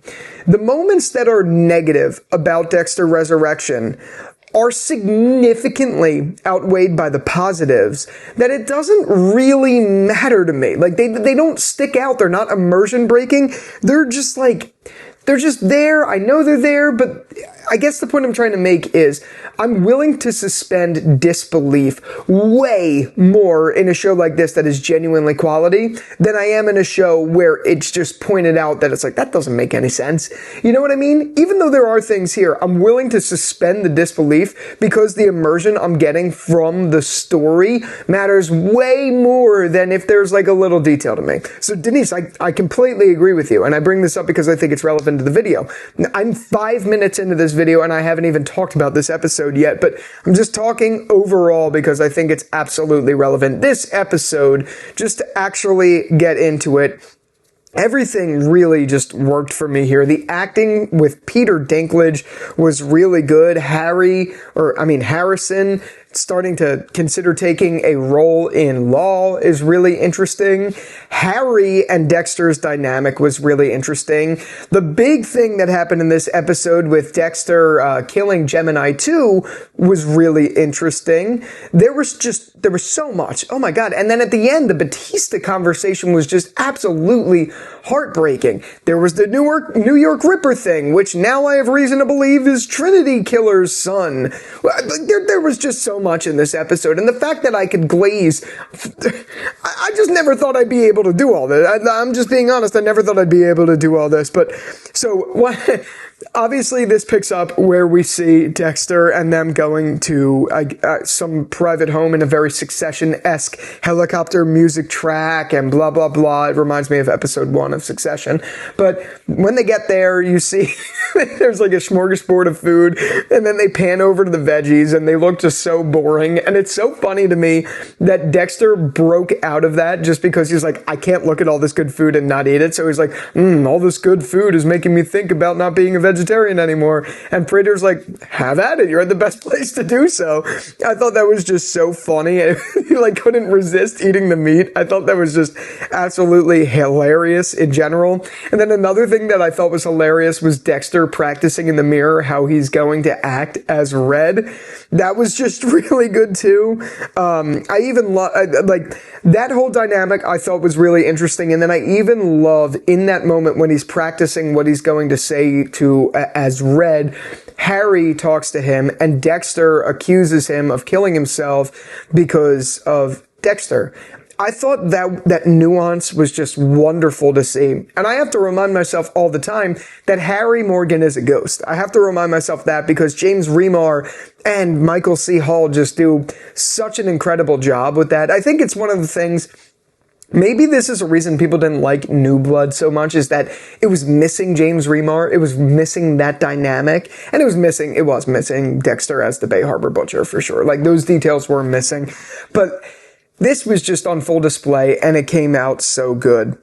All right, on to other things. I also love how Batista is talking to Claudette about Mia's kill identically to how Jeffrey Epstein was died in the real world. I just think that is so interesting. He's like, how does these cameras go out at just the right moment for her to kill herself? Things like that I thought were just really interesting to see play out because it's like mirroring the real world and people's actual conspiracy theories with it. I love when they give like little nods to things like that going on in the real world for sure. So that was interesting. Another thing that was really interesting is learning more about Leon Prater and his backstory and how after his parents died in that car accident, he went and visited the killer who it turned out it was a serial killer and all of that stuff. I thought that was genuinely really interesting. There's just so much there, and we didn't even get to the crazy stuff. So obviously, I said it in the beginning, Gemini 2 was a big focus going into this episode. It's like, how is Gemini going to react? It's a twin. How is he going to feel about this? Like, you know he must be onto Dexter in some way, shape, or form. Was Gemini 2 even there the whole time? Like, was this Gareth guy really Gareth, or was it his twin the whole time? Like, there were so many blurred lines.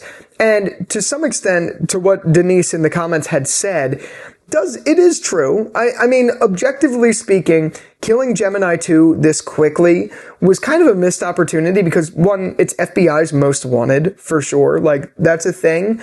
But also because there was just so much, I feel like, more story to tell. And I feel like they were building to that in the promotions for this show and the way they portrayed this character. But really, it just went nowhere, to be honest, because they just both died. Like, it almost makes me think, again, I think this is a 10 out of 10 episode, but I didn't really exactly understand the direction, I guess I could say, of why they made that this big reveal. It was cool for a moment, but like then the moment is over and he's dead. Like, you know what I mean? It was a little too quick, and I have a little bit of a hard time believing that Dexter's continuing to just fully get away with this. I know I said the details that are like holes in the story aren't immersion breaking, but now that I'm on a roll, there are things just coming to my mind. Like, you would think that Gareth wouldn't be the only one questioning Dexter. You know what I mean? Leon, I feel like, has a good reason. Charlie definitely has a reason, and I think we're going to see that play out. And all of that stuff, that's a little interesting to me. But regardless, even just ignoring the fact that they had set it up and blah, blah, blah, the way Gemini 2 went out was really cool. Their conversation was very interesting because I did not see it coming, and the way Dex turned in that moment was just truly fascinating. I genuinely liked every bit of it, and it was very creative the way he went about killing Gemini 2 and making it seem like it's self-defense, even though still I have a hard time believing that, but whatever. I loved that moment. I thought that was really great. The only other thing we got out of this episode was we got to see Big Al, I think that's his name, the ponytail killer in action. I think that's going to become a big thing later. And I think the reason they're keeping him around the longest is because he's going to do something to someone we like maybe Harrison's friend or maybe Harrison's new love interest or something like that. I'm interested to see where that goes. But okay, I've saved the best for last, honestly, because like all of this is good. Everything was good about the episode. I genuinely enjoyed it. Actually, I didn't save the best for last. We got to get to the New York Ripper thing, but I'm going to talk about the best for last thing right now because I think it's absolutely relevant. And sorry, I'm getting a call. Batista and Dexter's conversation at the end was just fucking heartbreaking. It genuinely was heartbreaking. I could not believe what I was watching because I always forget that Dexter is actually a serial killer and a straight up psychopath. So for him to lose any sort of surface level feelings for Batista and just go full on psycho towards him was heartbreaking. And you saw it in Batista's eyes, even though Batista's obviously out to get Dexter right now. You saw it in his eyes when Dexter was saying things like, if these things are true, this doesn't bode well for you. It very much tread lightly from Breaking Bad sort of vibes. But you could see the emotion, and it's great acting by David Zayas. It's great acting where you could see that emotion go from pure heartbreak to this motherfucker, I gotta get him.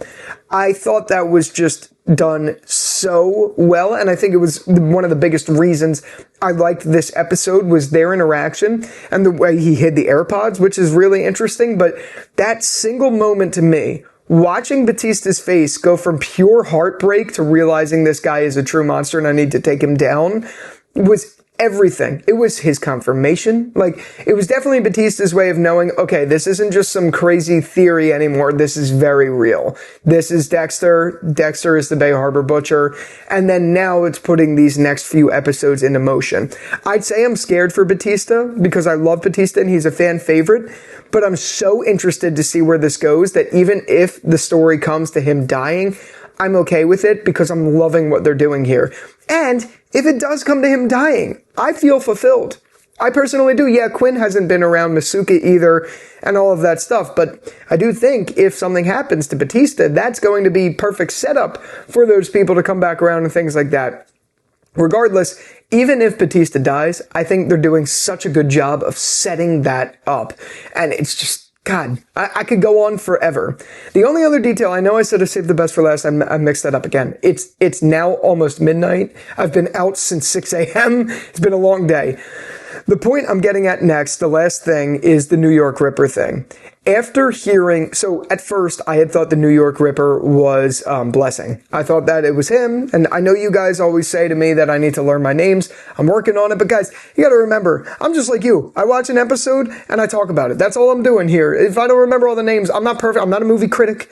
You know what I mean? I'm just going about the episode. Yeah, maybe I should do better, and I understand that because you guys watch these videos, you want to hear things. I do understand that. But like, in the end of the day, no, I didn't know his name. Anyway, now I know his name's Blessing. The point I'm making is I had thought that the New York Ripper was Blessing. I thought that's what they were setting it up to be. And that answers more questions about Blessing for me now. I don't even know where this is going to go with him. But what I think now, for sure, is this might be Trinity's son. The only reason I'm saying that is because that piece that he uses, the New York Ripper uses, is exactly what the Trinity's son used in season 5. The voice sounded like him, and apparently people are talking about online that the actor who played Trinity's son has been like teasing things about Dexter Resurrection. So what else would that mean? If that's the case, that is very interesting. And it's going to be interesting to see how they play into that. We're 3 episodes away from the finale. Are they setting him up to be season 2's villain? Like, what are they going to do with that? I'm very interested to see where that goes, naturally. But yeah, I thought that was interesting, and I thought a funny moment came from that with it at the end of the speech that Claudette was giving. When Dexter goes up to Claudette and is like, the spatter reminds me of like the sickle thing or whatever you call it. Don't even know what it's called. Thought that was interesting, but then at the end he's like, the facial thing is like, just an idea. I thought that was so funny. And then later when Dexter complains about paying $40 for a college hat, I thought that was so funny. There was just so much, man. I know I spent like the first 5 minutes of this video talking about broad things, but they're all relevant to what I'm talking about here. So if you actually made it past the 5 minutes, comment the illustrious dolphin so I know you're actually here, because I feel like my retention for this video is going to go because I've just been rambling the whole time. But whatever, these are my genuine feelings after watching it twice in a car with golfers looking at me like, what the fuck are you doing? This is how I get it midnight after a day out like this. Ladies and gentlemen, I just finished watching Dexter Resurrection episode 8, and again, this is 8 for 8 of absolute perfect episodes. Okay, maybe this wasn't like perfect. There are a couple things in there that I definitely want to talk about, but for the most part, man, this was a very jam-packed, very solid episode, and it had a 40-minute runtime, 45 minutes, so it was the shortest in all of Dexter Resurrection, which I think is pretty crazy, because this one just had every moment was just jam-packed with something to enjoy. So this episode followed Dexter and Batista and the manhunt there. As Dexter was trying to kill Al, he was going to follow him. He called Al and was like, hey, let's do this thing. Let's meet up, whatever. But Al was like, no, I'm going to see Hamilton. So Dexter posed the idea to meet afterwards for coffee. Meanwhile, that's going on. He's trying to hunt down Al. Batista's on him, tracking him with the AirPods. So he's seeing his pattern. And I really liked how in this episode, we saw Batista talking to himself, obviously on the voice recording, and explaining like Dexter has these patterns. This is where he goes. These are the places he goes. And like, it's out of his habit to stop at these particular places. I found that to be really interesting, and I found it to be interesting how much he could get out of tracking him this way. So I thought that was really cool. Obviously, we learn as the episode goes on that Dexter, while he's trying to track down Al to meet afterwards, Al apparently left Hamilton midway through the show because he didn't like it and started on the road. Coincidentally, he was like, oh, I'm driving by Hoboken. I live in Hoboken, so I was like, yo, that's pretty cool. Anyway, whatever. I thought it was really interesting because after that phone call, he throws out the phone.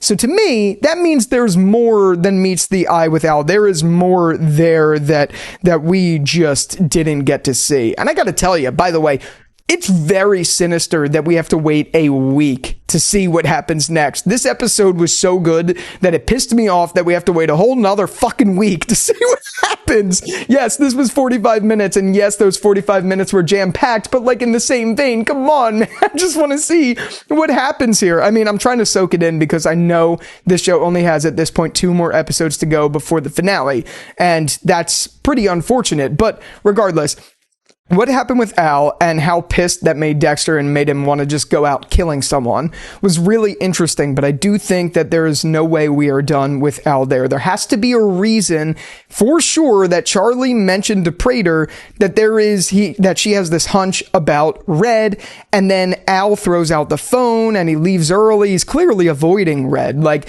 not just because like, that guy's annoying, not like that. Like there's clearly something going on there. And obviously we got the big reveal at the end of this episode that Prater now knows everything about Dexter's whereabouts, which is very interesting. I don't even know how that even began to happen. I guess Charlie was somehow following him. It's really interesting. Very curious to see how that goes, but that's a big thing. We're going to talk about that a little bit later. I just definitely think there's something going on there. We didn't see the end of that. And I did notice, I think her name's Elsa. I think the girl that Harrison is like friends with, and he's like getting friend zoned by her, and she has the kid. She had a ponytail in this episode. So I'm going to throw this wild theory out there that maybe Al got a kill in before he left, and maybe that kill is to be revealed to be her. But then again, there is part of that I guess doesn't make sense, in that when Vinny, after Vinny is threatened, Harrison mentions that everything's fine with the apartment. So maybe not. I don't know. But I'm just saying, there's something going on. I feel like something is going to crash and clash in general. Maybe that's Batista, maybe not. Time will tell. Very excited to see. So that was going on. We also got to see more. I think her name is Gigi. We got to see more with Harrison and Gigi. We actually got a sex scene between them. I don't like sex scenes in TV shows, but I'm glad that it was very quick and out of the way. I like this character. I'm really interested to see why they brought her in, if it was just a love interest or if there's more there to it, because now there's this whole, I guess, seemingly like a love triangle going on between Gigi, I think her name's Elsa, I could be wrong, definitely correct me in the comments, and Harrison. I don't know what they're trying to build up to there, but I don't think they'd introduce a third person, like a second female into it, if there wasn't going to be something that's happening to one of them this season. We have 2 more episodes to go, and I'm really interested to see what happens. Other than that, we got a little bit of Blessing. It turns out Dexter said to Blessing's daughter that the whole thing that he was keeping secret, and Blessing got mad. And honestly, guys, I don't know what they're doing with Blessing. Like, I at this point, the guess is, I have no idea where they're going to be going with him. Like, genuinely, no clue at all. Because, like, when he comes on screen, like, this was interesting to see how pissed he got at Dexter. Is there, like, something going to come from that? Or is this just how it is? Like, I don't know. If we get to episode 10 and nothing really happens with Blessing, I would have been I'm going to be a little bit disappointed. Again, I think this was another like 10 out of 10 episode, but there's those little cracks in there that, like, we're on episode 8 and they haven't really gone anywhere. And I don't know if that's because there's a big setup happening in this episode and the next, or what. We did just get the news that Dexter Original Sin was canceled for season 2, and that Dexter Resurrection, they're going to be ramping all of that energy onto Resurrection season 2. So maybe we'll get some answers, and believe me, get subscribed right now, because right after I record this video, I'm recording my reaction to the Original Sin season 2 being canceled news. That's a crazy thing. So we'll be talking about that. Get subscribed. That video's coming out later. So yeah, I don't know what they're doing with him. I don't know if they're ever going to come around to anything with him, but that's kind of it. So what did we talk about? We already saw the Dexter we didn't talk about the Vinny thing. So the other thing that I was getting to with Elsa, the whole thing with the landlord Vinny, and again, I'm saying this name Elsa, I don't know if that's her actual name. We see the whole thing with Vinny, and we see that Dexter obviously tells Harrison that he's going to take care of it. Harrison obviously doesn't want Dexter to kill him or anything, but Dexter is, I guess you could call it either murder horny or hangry, whatever you call it. What did Harry call it? Hangry? I guess he was, so he chased down Vinny, which was interesting to see because that's Bobby Bacala, and even though I didn't finish The Sopranos, I love Bobby, so it's really interesting to see Steve Sciarippa is in the show, and he actually was on a kill table. I thought that was genuinely awesome to see, but I thought it was very interesting where that led. So obviously, when he gets Vinny on the kill table, Batista's also tracking him, and Batista comes in right as Dexter, with his pantyhose like this, is about to kill Vinny. I don't know that he was actually about to kill Vinny. I think he was probably not. I genuinely think he was just going to put a scare in him and do all of that, but I don't know. There's also the side where he did look into him. He did hurt people, so maybe he would have, but like, he kind of told himself he wasn't gonna, kind of told himself he was. I thought that was an interesting dynamic. You know, it would have been interesting to see where that went, but whatever. Anyway, Batista comes in and Dexter pushes Vinny out. Vinny like tackles Batista on the way out the door, and then obviously Dexter's gone. So that was an interesting development, but I guess this is my other negative of the episode is when it came to Batista going into the kill room, seeing the kill room, realizing it was definitely Dexter, and he knows it, like he's a smart detective. He knows it, but then he calls Claudette. And like, I see people online saying right now that Dexter did a really good job of outsmarting Batista, but like, Batista also like did a bad job of explaining himself. And also, while we're on this topic, I know it comes a little bit later. I'll just say this. After he explains himself, and after Claudette and her partner don't believe him, we cut to a scene where Claudette calls Joey Quinn, which is always great to see Quinn. But she cuts to Joey Quinn, and then it made me think about it. Why the fuck would Batista retire when he's going out to manhunt Dexter? It just doesn't make sense. Like, I don't know what they're doing. And the one thing with that is Claudette is clearly skeptical, and clearly we saw the trailer for episode 9. I don't know if you guys did. I saw the trailer for episode 9 where Claudette's talking to Batista, gives him a cease and desist and says like, you better not do anything else or we'll put you under arrest and all that stuff. But like, why would they have made Batista retire to then go on this career-defining manhunt of Dexter? That doesn't make any sense, no matter how you swing it, no matter how they may try to explain it in the future. Now we're in episode 8, this is starting to uncover and all of this, and obviously we're seeing that he's onto something. Batista knows what's happening, but he retired like right before he did this, knowing he'd be going into a new city, knowing if he went into the city, leveraging the fact that he was a captain. Like, wouldn't that come back to bite him? Also, it's a little bit of a plot hole that Claudette didn't realize that sooner and like look him up in the system or anything like that, but whatever. The one thing I will say though is they clearly hid the rest of that conversation, meaning Claudette and Quinn had a conversation. She puts down the phone like this, but they're still on the phone, and then it cuts to a new scene. So there has to be something more there. My thought is maybe behind the scenes, maybe in something we didn't see, Claudette tells Quinn that Batista was like, she's like, I don't know, like Batista's going after this guy. Do you remember a Dexter Morgan? And that raises Quinn's alarm bells. Maybe we will see something there in episode 9 or 10, and that leads Miami to investigate and reopen the case. Maybe, but like, I just don't understand. I'm not seeing the vision here for why they would put Batista in this situation to begin with. Like, if you think about it, it's stupid on his part. He's a captain of the Miami Homicide Department, up and quits, then goes on a career-defining chase to find someone. Why would he do that? And by the way, not tell anyone that he's doing that. Quinn, Masuka, no one. It genuinely doesn't make sense. I hope that Clyde Phillips and the team have an answer for that, because right now, as I'm watching this, and again, my enjoyment of this episode was still a 10 out of 10, but this is a big hole that I'm like, where are you going with this? Because at least now, I will say this, at least now, if something were to happen to Batista in the next episode or two, at least Quinn knows that Batista's there going after the Bay Harbor Butcher and he might disappear or something like that. That gives me some hope for sure. But like, I'm not understanding the direction there. I don't get it. I don't know where they're going to go with it.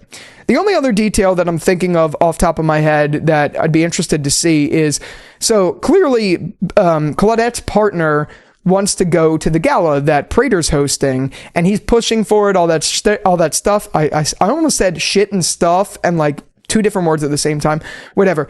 That's all going on, and he's pushing for Claudette to go. And it's making me think more and more, either he is the Ripper, or he is an informant for Prater, and he's like on Prater's payroll or something like that. I don't know. I don't know where they're going to go with that. I'm really interested to see like what they do with that. They're definitely going to answer this Ripper thing by the end of this season. They have to. I think that's going to be the setup for the next season. I think maybe, I don't know. I don't want to get into theories and all of that, but I'm rambling a lot. And that's because even though there was that big hole with Batista, I do think this was genuinely a really good episode.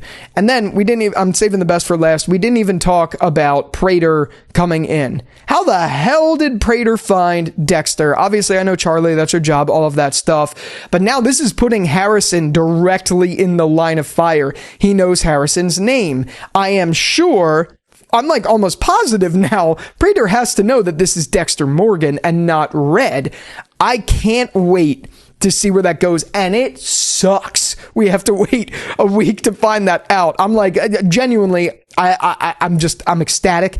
This was great. And again, yeah, for a 45-minute episode, this was jam-packed, and there's so much to talk about it. So I can't speak highly enough about this show so far. Yes, there's a couple big holes now that I'm starting to really think about, like Batista and why he would retire and then do this, which makes no sense. And then like Blessing, where it doesn't seem to be going anywhere. Those details, I'm just struggling to see what they're going to do. I have to imagine that it's all going to be worth it and they're going to pay it off. But Dexter does have a history of fucking up the landings. So at this point, the fact that we're 8 episodes in and these things still aren't going anywhere has me a little bit concerned. But this season has been so good that I feel more confident that they're going to give us something good by the time episode 10 rolls around. I hope I'm right about that. I really don't know. But yeah.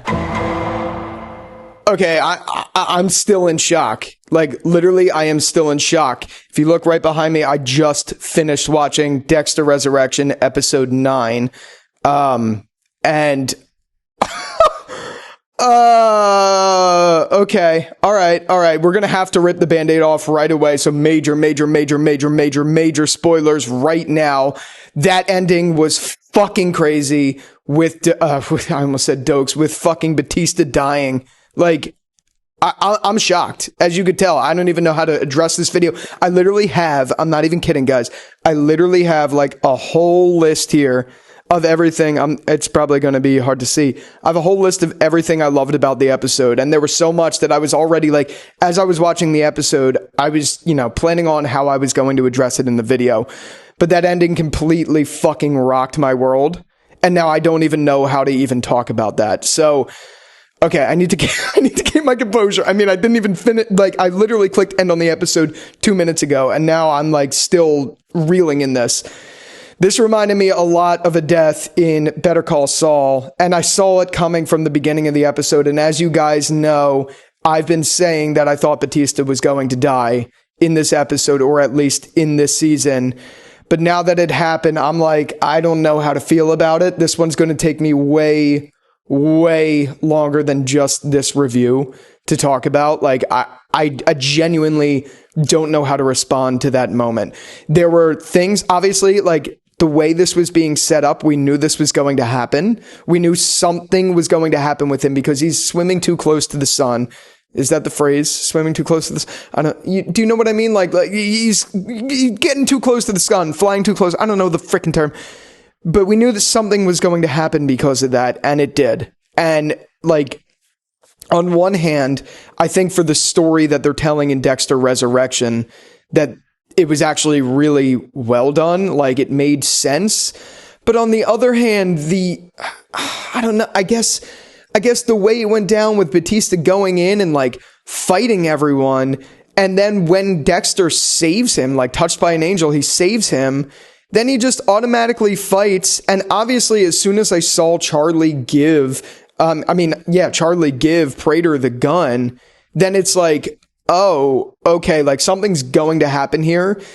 I'm not going to lie, it was kind of predictable. Like, and honestly, I know there were some recent things, like we were just talking about some stuff and predictions and all of that stuff, but like, it was definitely a little bit predictable for sure. But I just don't even know how to address this. And I'm sorry, this probably isn't good. Like, this is going to 100,000,000% require another review midweek, because this is just my raw fucking reaction to this. Like, oh my God. Oh, all right. So Batista's dead now.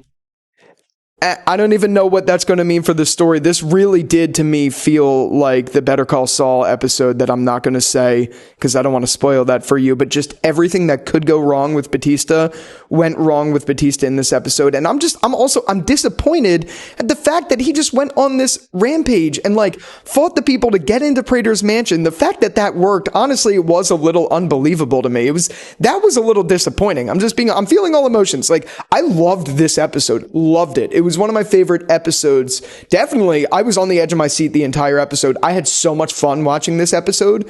But like the way that went down at the same time is equally disappointing. So I'm not sure how to feel. The way he goes in and fights everyone after he was like kicked out of, you know, the New York homicide department, and the way it went down there, knowing he would probably get arrested for it, but he decides to fight this billionaires group of people. Then they bring him in, and then when Dexter finally saves him at the end, he still goes on the rampage, which gets him killed. Like, honestly, it was predictable. It was predictable, and I think that was disappointing the way it went down, but also in the same vein, I just thought it was really well, and I thought their conversations that they had, albeit this felt quick with the way it killed him and all of that stuff, I did like some of that. Like, I loved how Dexter tried to explain to Batista that the reason Dokes and the reason Maria died weren't him. It was associated with him. And that's what I love. I love that Batista was like, yeah, but like, I was still here. Like, you still got me in this situation. If it wasn't for you, I wouldn't be here. You know what I mean? Like, guys, I'm not going to lie. This one is going to take me a long time. It's going to take me a few days before I actually really have my thoughts together on this. I'm still fucking in shock by that. Like, let me put it to you this way. That death that I keep bringing up in Better Call Saul, when that happened, I sat at my computer screen, like, just shocked agape for a long time, like literally probably for an hour, and it kept me up that night because it was so shocking and crazy. I'm having the same feeling here, but the difference is now I have a YouTube channel, and like, you guys want to see my reviews. I don't know what the fuck to say about this one. Like, I genuinely don't. Crazy. It hit all the emotions that I'd want a TV show to hit. Like, it did genuinely, even though everything leading up to Batista getting killed to me was predictable. And we even talked about it being predictable on the channel. Like, I've been saying for a long time, Batista's a dead man. The way it went down in this episode, maybe because of my bias of thinking it's been going to happen, maybe it was more predictable because of that. But my God, like, seriously, my God, I didn't want it. Like, I wanted to see it happen for the sake of the story, right? Because I thought it was where it was going inevitably. But in the end of the day, when it happened, I didn't want it to happen. I was fucking screaming at my TV. Like, oh my God. Oh my God. That sucks. Because I do love Angel Batista. I really do. But like, he definitely had it coming in this episode. There was no way around it. He had to die. But the way it went down too with like Prater and with Charlie and all of that. And I got to say, because now I could get to my notes, because now like the orgasm of that is off, and I just freaked the fuck out over that. Now I can talk about some of the things that really like got me on the edge of my seat. And I'm going to go in reverse order a little bit here because I have like a vault of notes. Prater in this episode was absolutely magnificent. Like, he genuinely was magnificent. He came out, and honestly, I think he stole this episode. Peter Dinklage just such an incredible, outstanding job with this role. It's not even funny. Dinklage is just such an incredible actor. He's always been one. He's been one, whether it was Game of Thrones, whether it was anything else he's been in. He's always been great, but here it just works so well. And the slow divulgence into him becoming a monster has felt so natural, and not like, okay, he's becoming cartoon villainy. You know what I mean? Like, I feel like if it was a certain other actor who couldn't play it that straight, I think it would have came across a little bit different. Or if like Clyde Phillips and the team didn't write this, I think if the writer's room was a little bit different, this could have came off really cheesy. But that slow, natural progression of Prater to becoming seemingly, well, obviously he's been weird the whole time because he like has these trophy rooms and all of that stuff. But slowly, like each episode, you're peeling back a layer and it's getting crazier and crazier.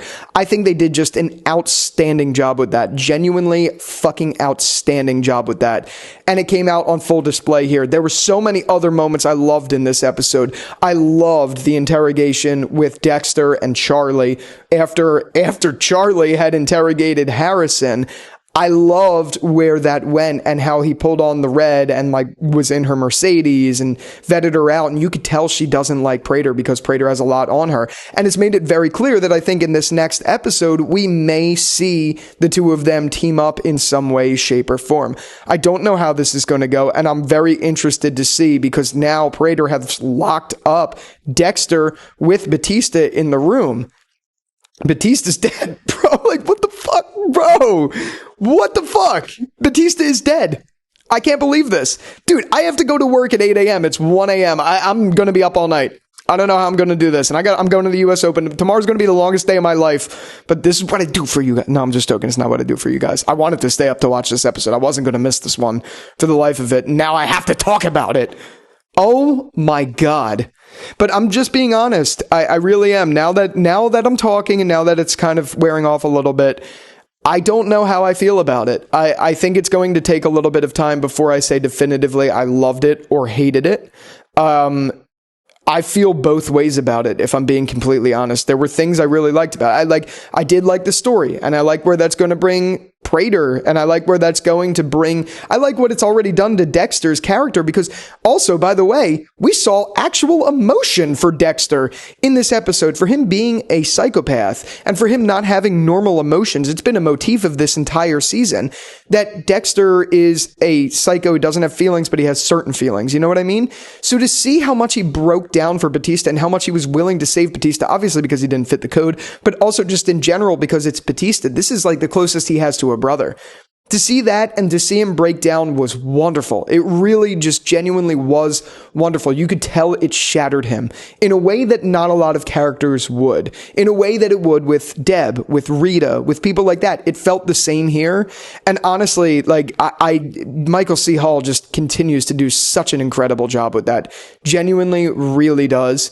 But again, on the other hand, just the way it went down so quickly, there was no like build up to it, the way it was predictable, and the way now Batista's dead for this, like, I don't know, I'm torn. I'm very torn. And I know I've been vocal about how I think it made sense for the story for him to die, but like, I don't know, the idea that it seems like they're closing off the window, or they're closing off the door, I guess you should say, with Miami Metro, because apparently at the end of the conversation with Joey Quinn, they decided to revoke Batista's badge. So now they just kind of kicked Batista to the streets, and now Batista's gone missing. I still do think there's going to be an opportunity there 1,000,000% for Quinn to come back in the story and be like, wait, now Batista's missing? There's something to this.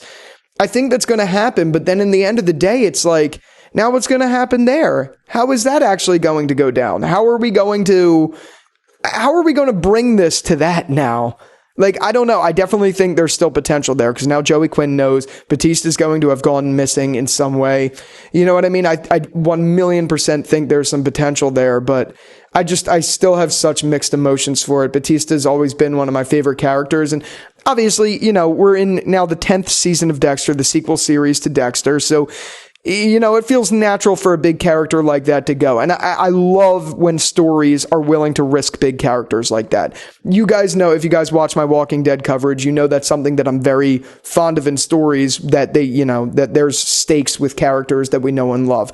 I like that. That's why I didn't care when big characters in The Walking Dead died in that way, because I thought the story was good. And I think that's absolutely true here. I genuinely do.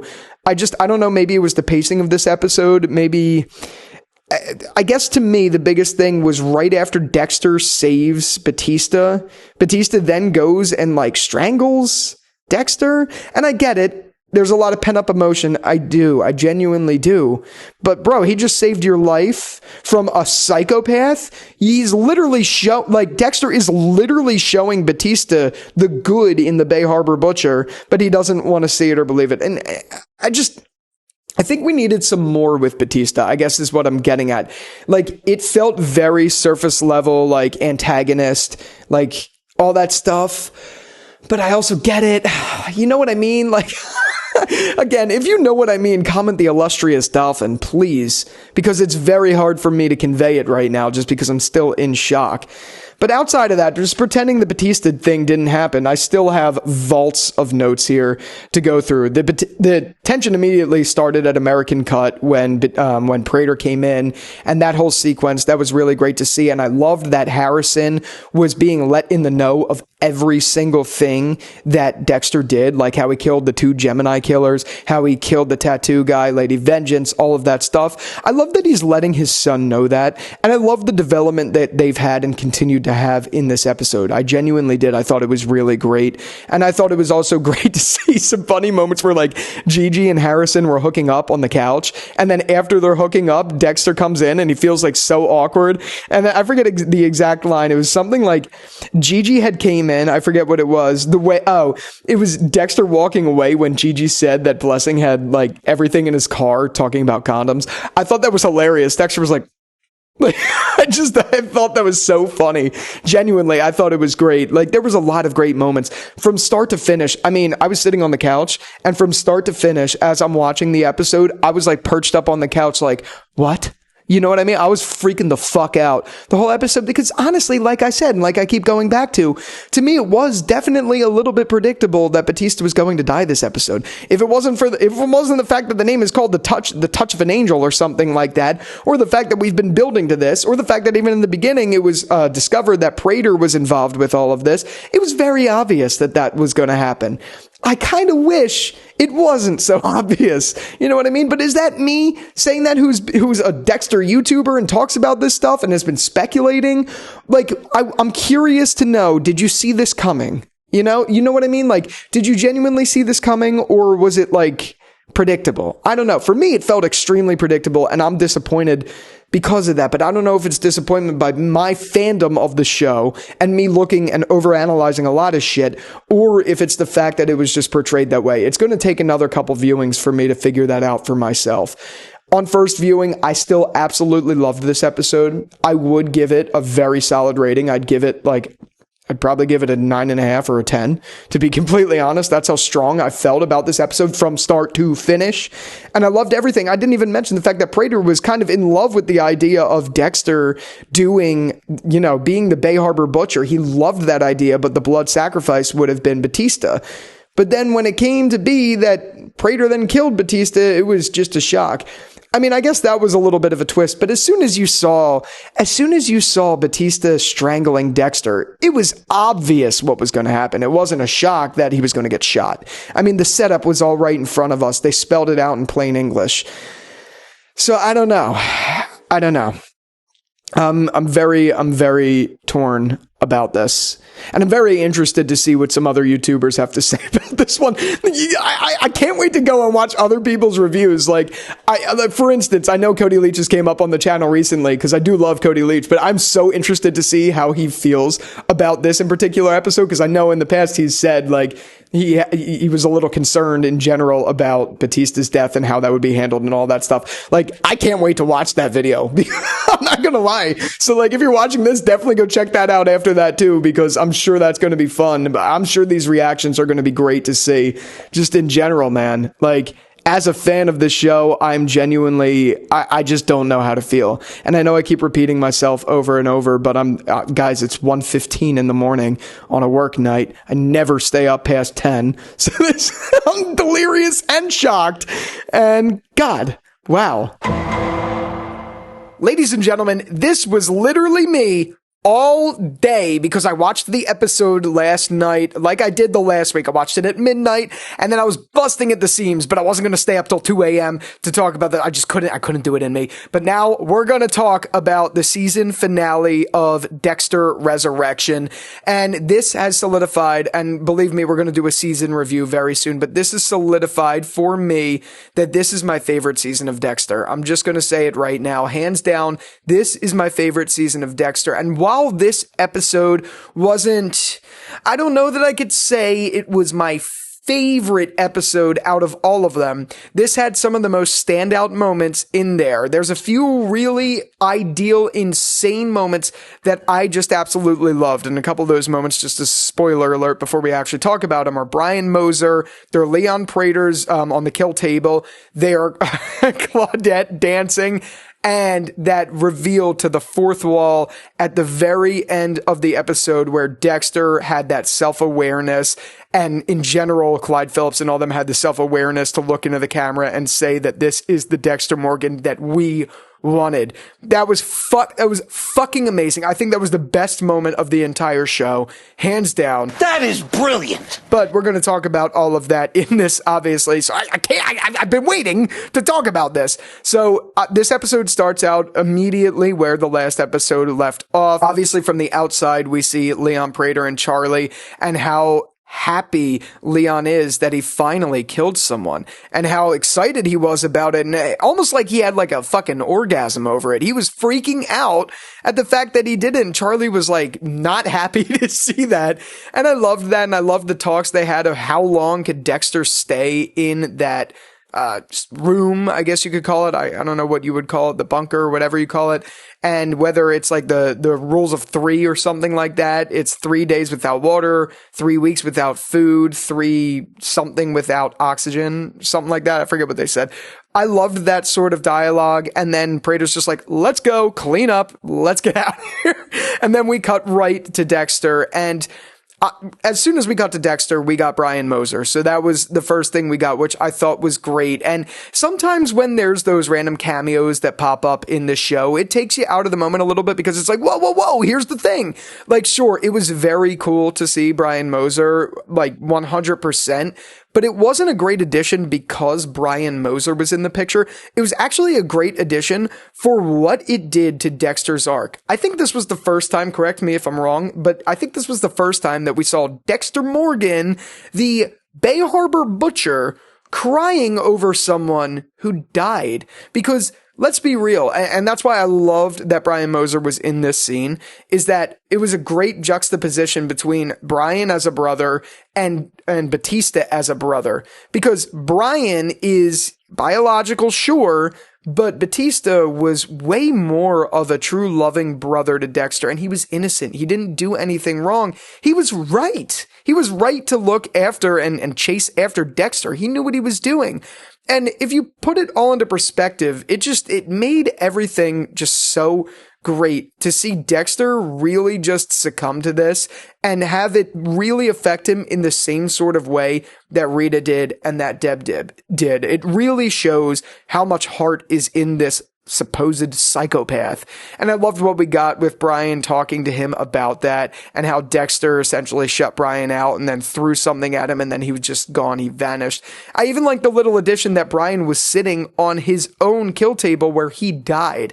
I thought that addition was just absolutely fantastic. That whole sequence was really good. The standout moment wasn't even, like I said, Brian Moser coming into the picture. It was Dexter crying. It was Dexter really feeling for Batista, who was his lifelong friend. And just on the topic of this, reflecting off of what happened in episode 9, I made a whole video talking about my feelings about Batista. If you didn't watch that, check it out up here. I go in depth about my feelings after the initial reaction.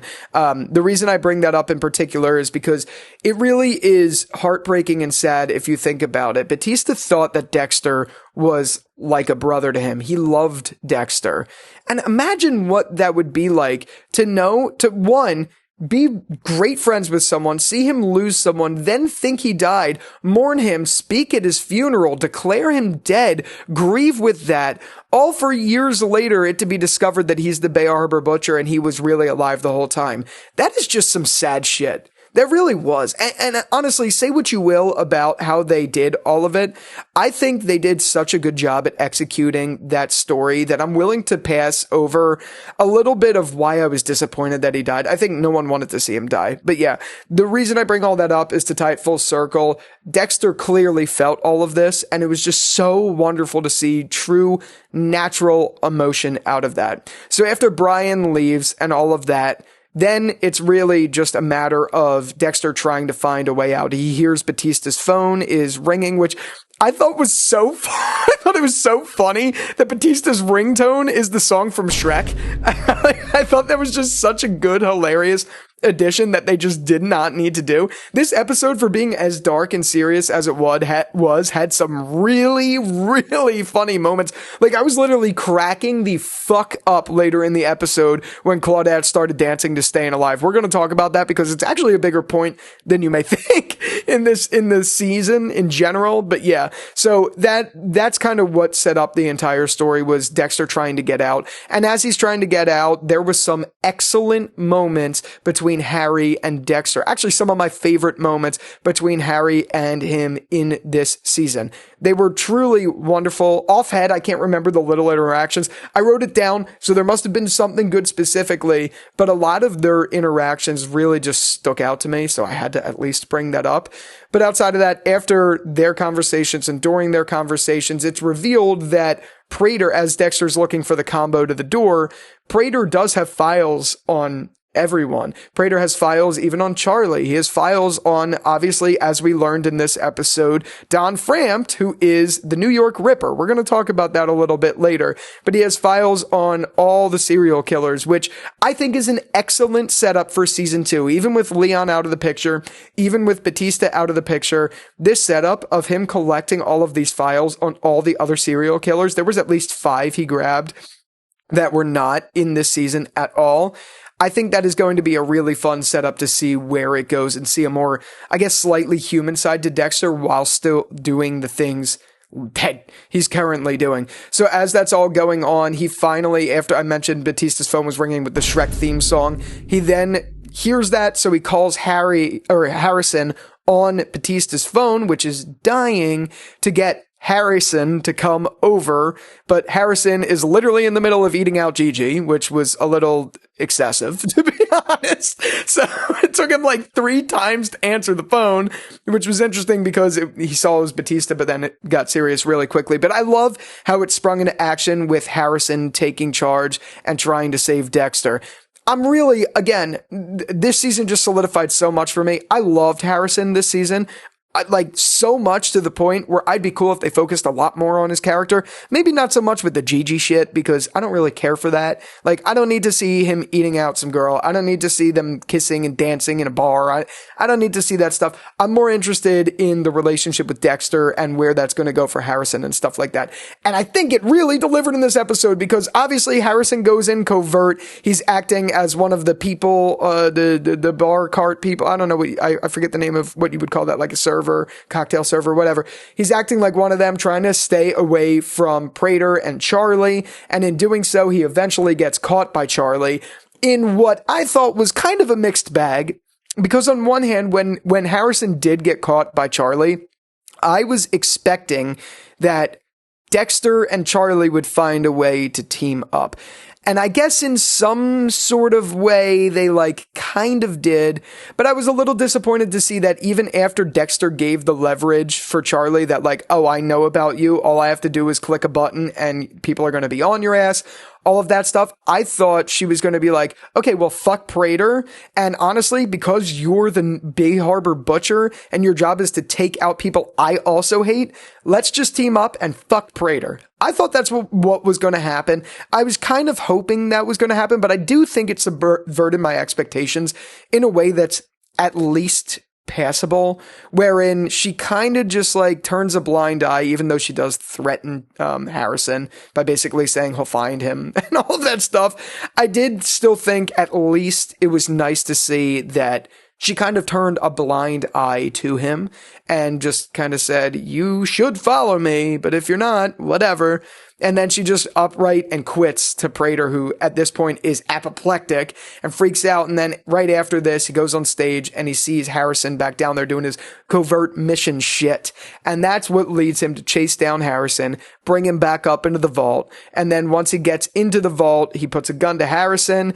And I thought it was an excellent little detail in there that as the gun's pointed at Harrison and Dexter's shoot me, that it was revealed that the use protection thing wasn't a way to, have sexual relations with that woman, Miss Gigi. If you get the reference, you know what I mean? Whatever.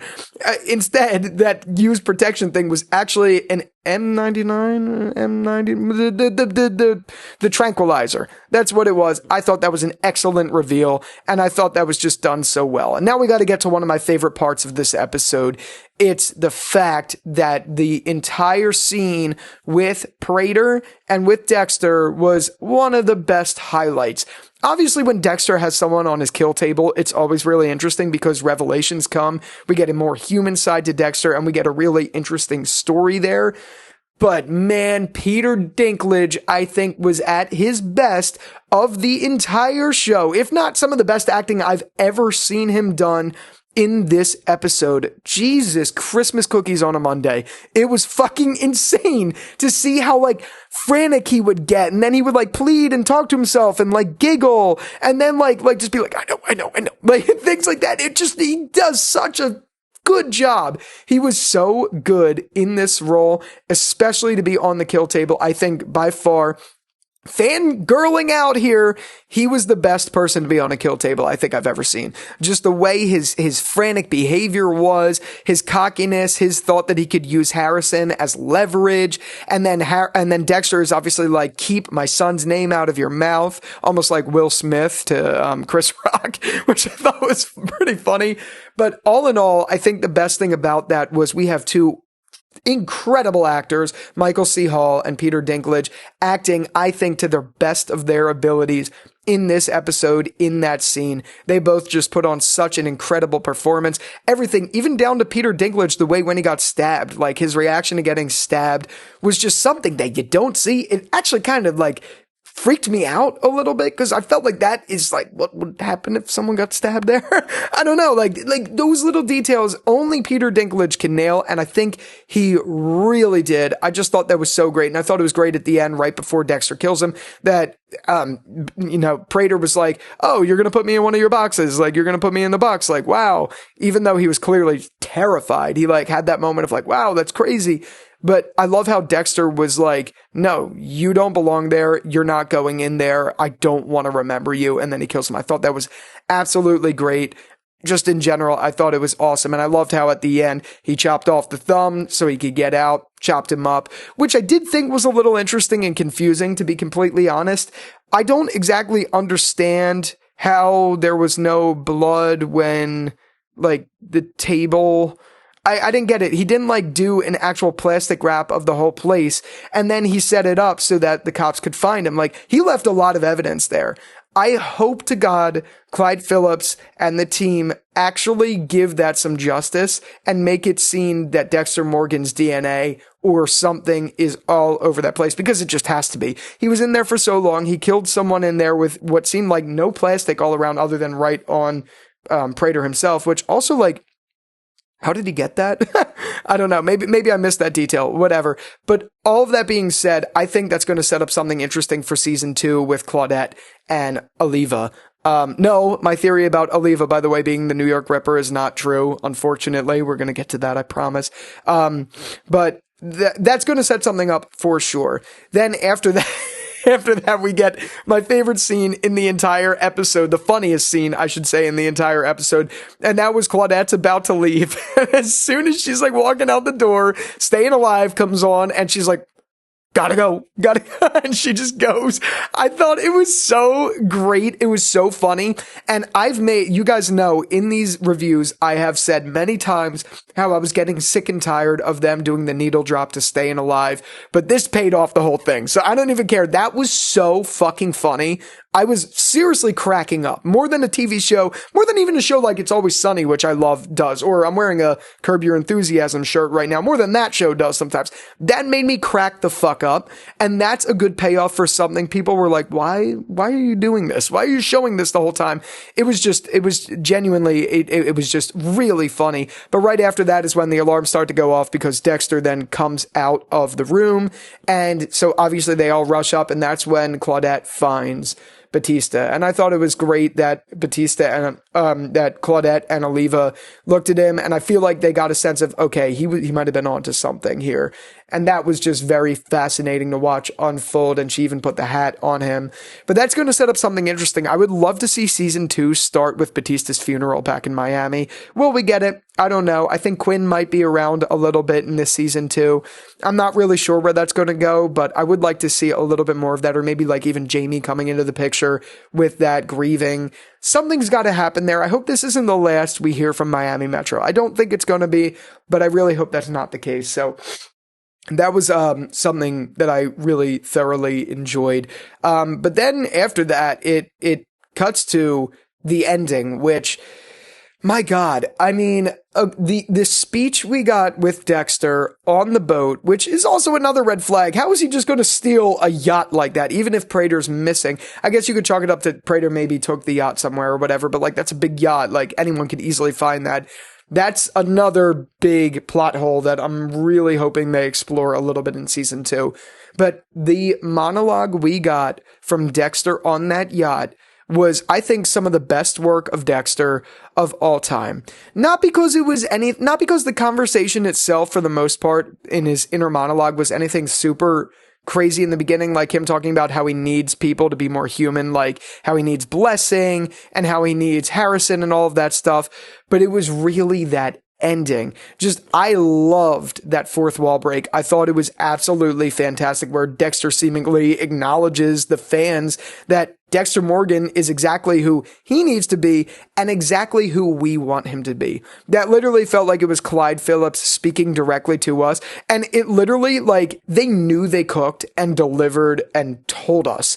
It was done just absolutely perfectly. It was like Scott Buck. Did I just say Scott Buck? It was like Scott Reynolds and Clyde Phillips were literally speaking to us and saying, we know we delivered here. You're welcome. That's what it felt like. And it was well deserved. Whereas some other shows can't do that. This was just deliberate, well-deserved. They knew they cooked this season, and they absolutely delivered, and I think that was my favorite moment of the entire episode. And honestly, them just being on the Hudson River, Dexter being on a yacht in the Hudson River, I take ferries to New York on that river, exactly where that was, like, all the time.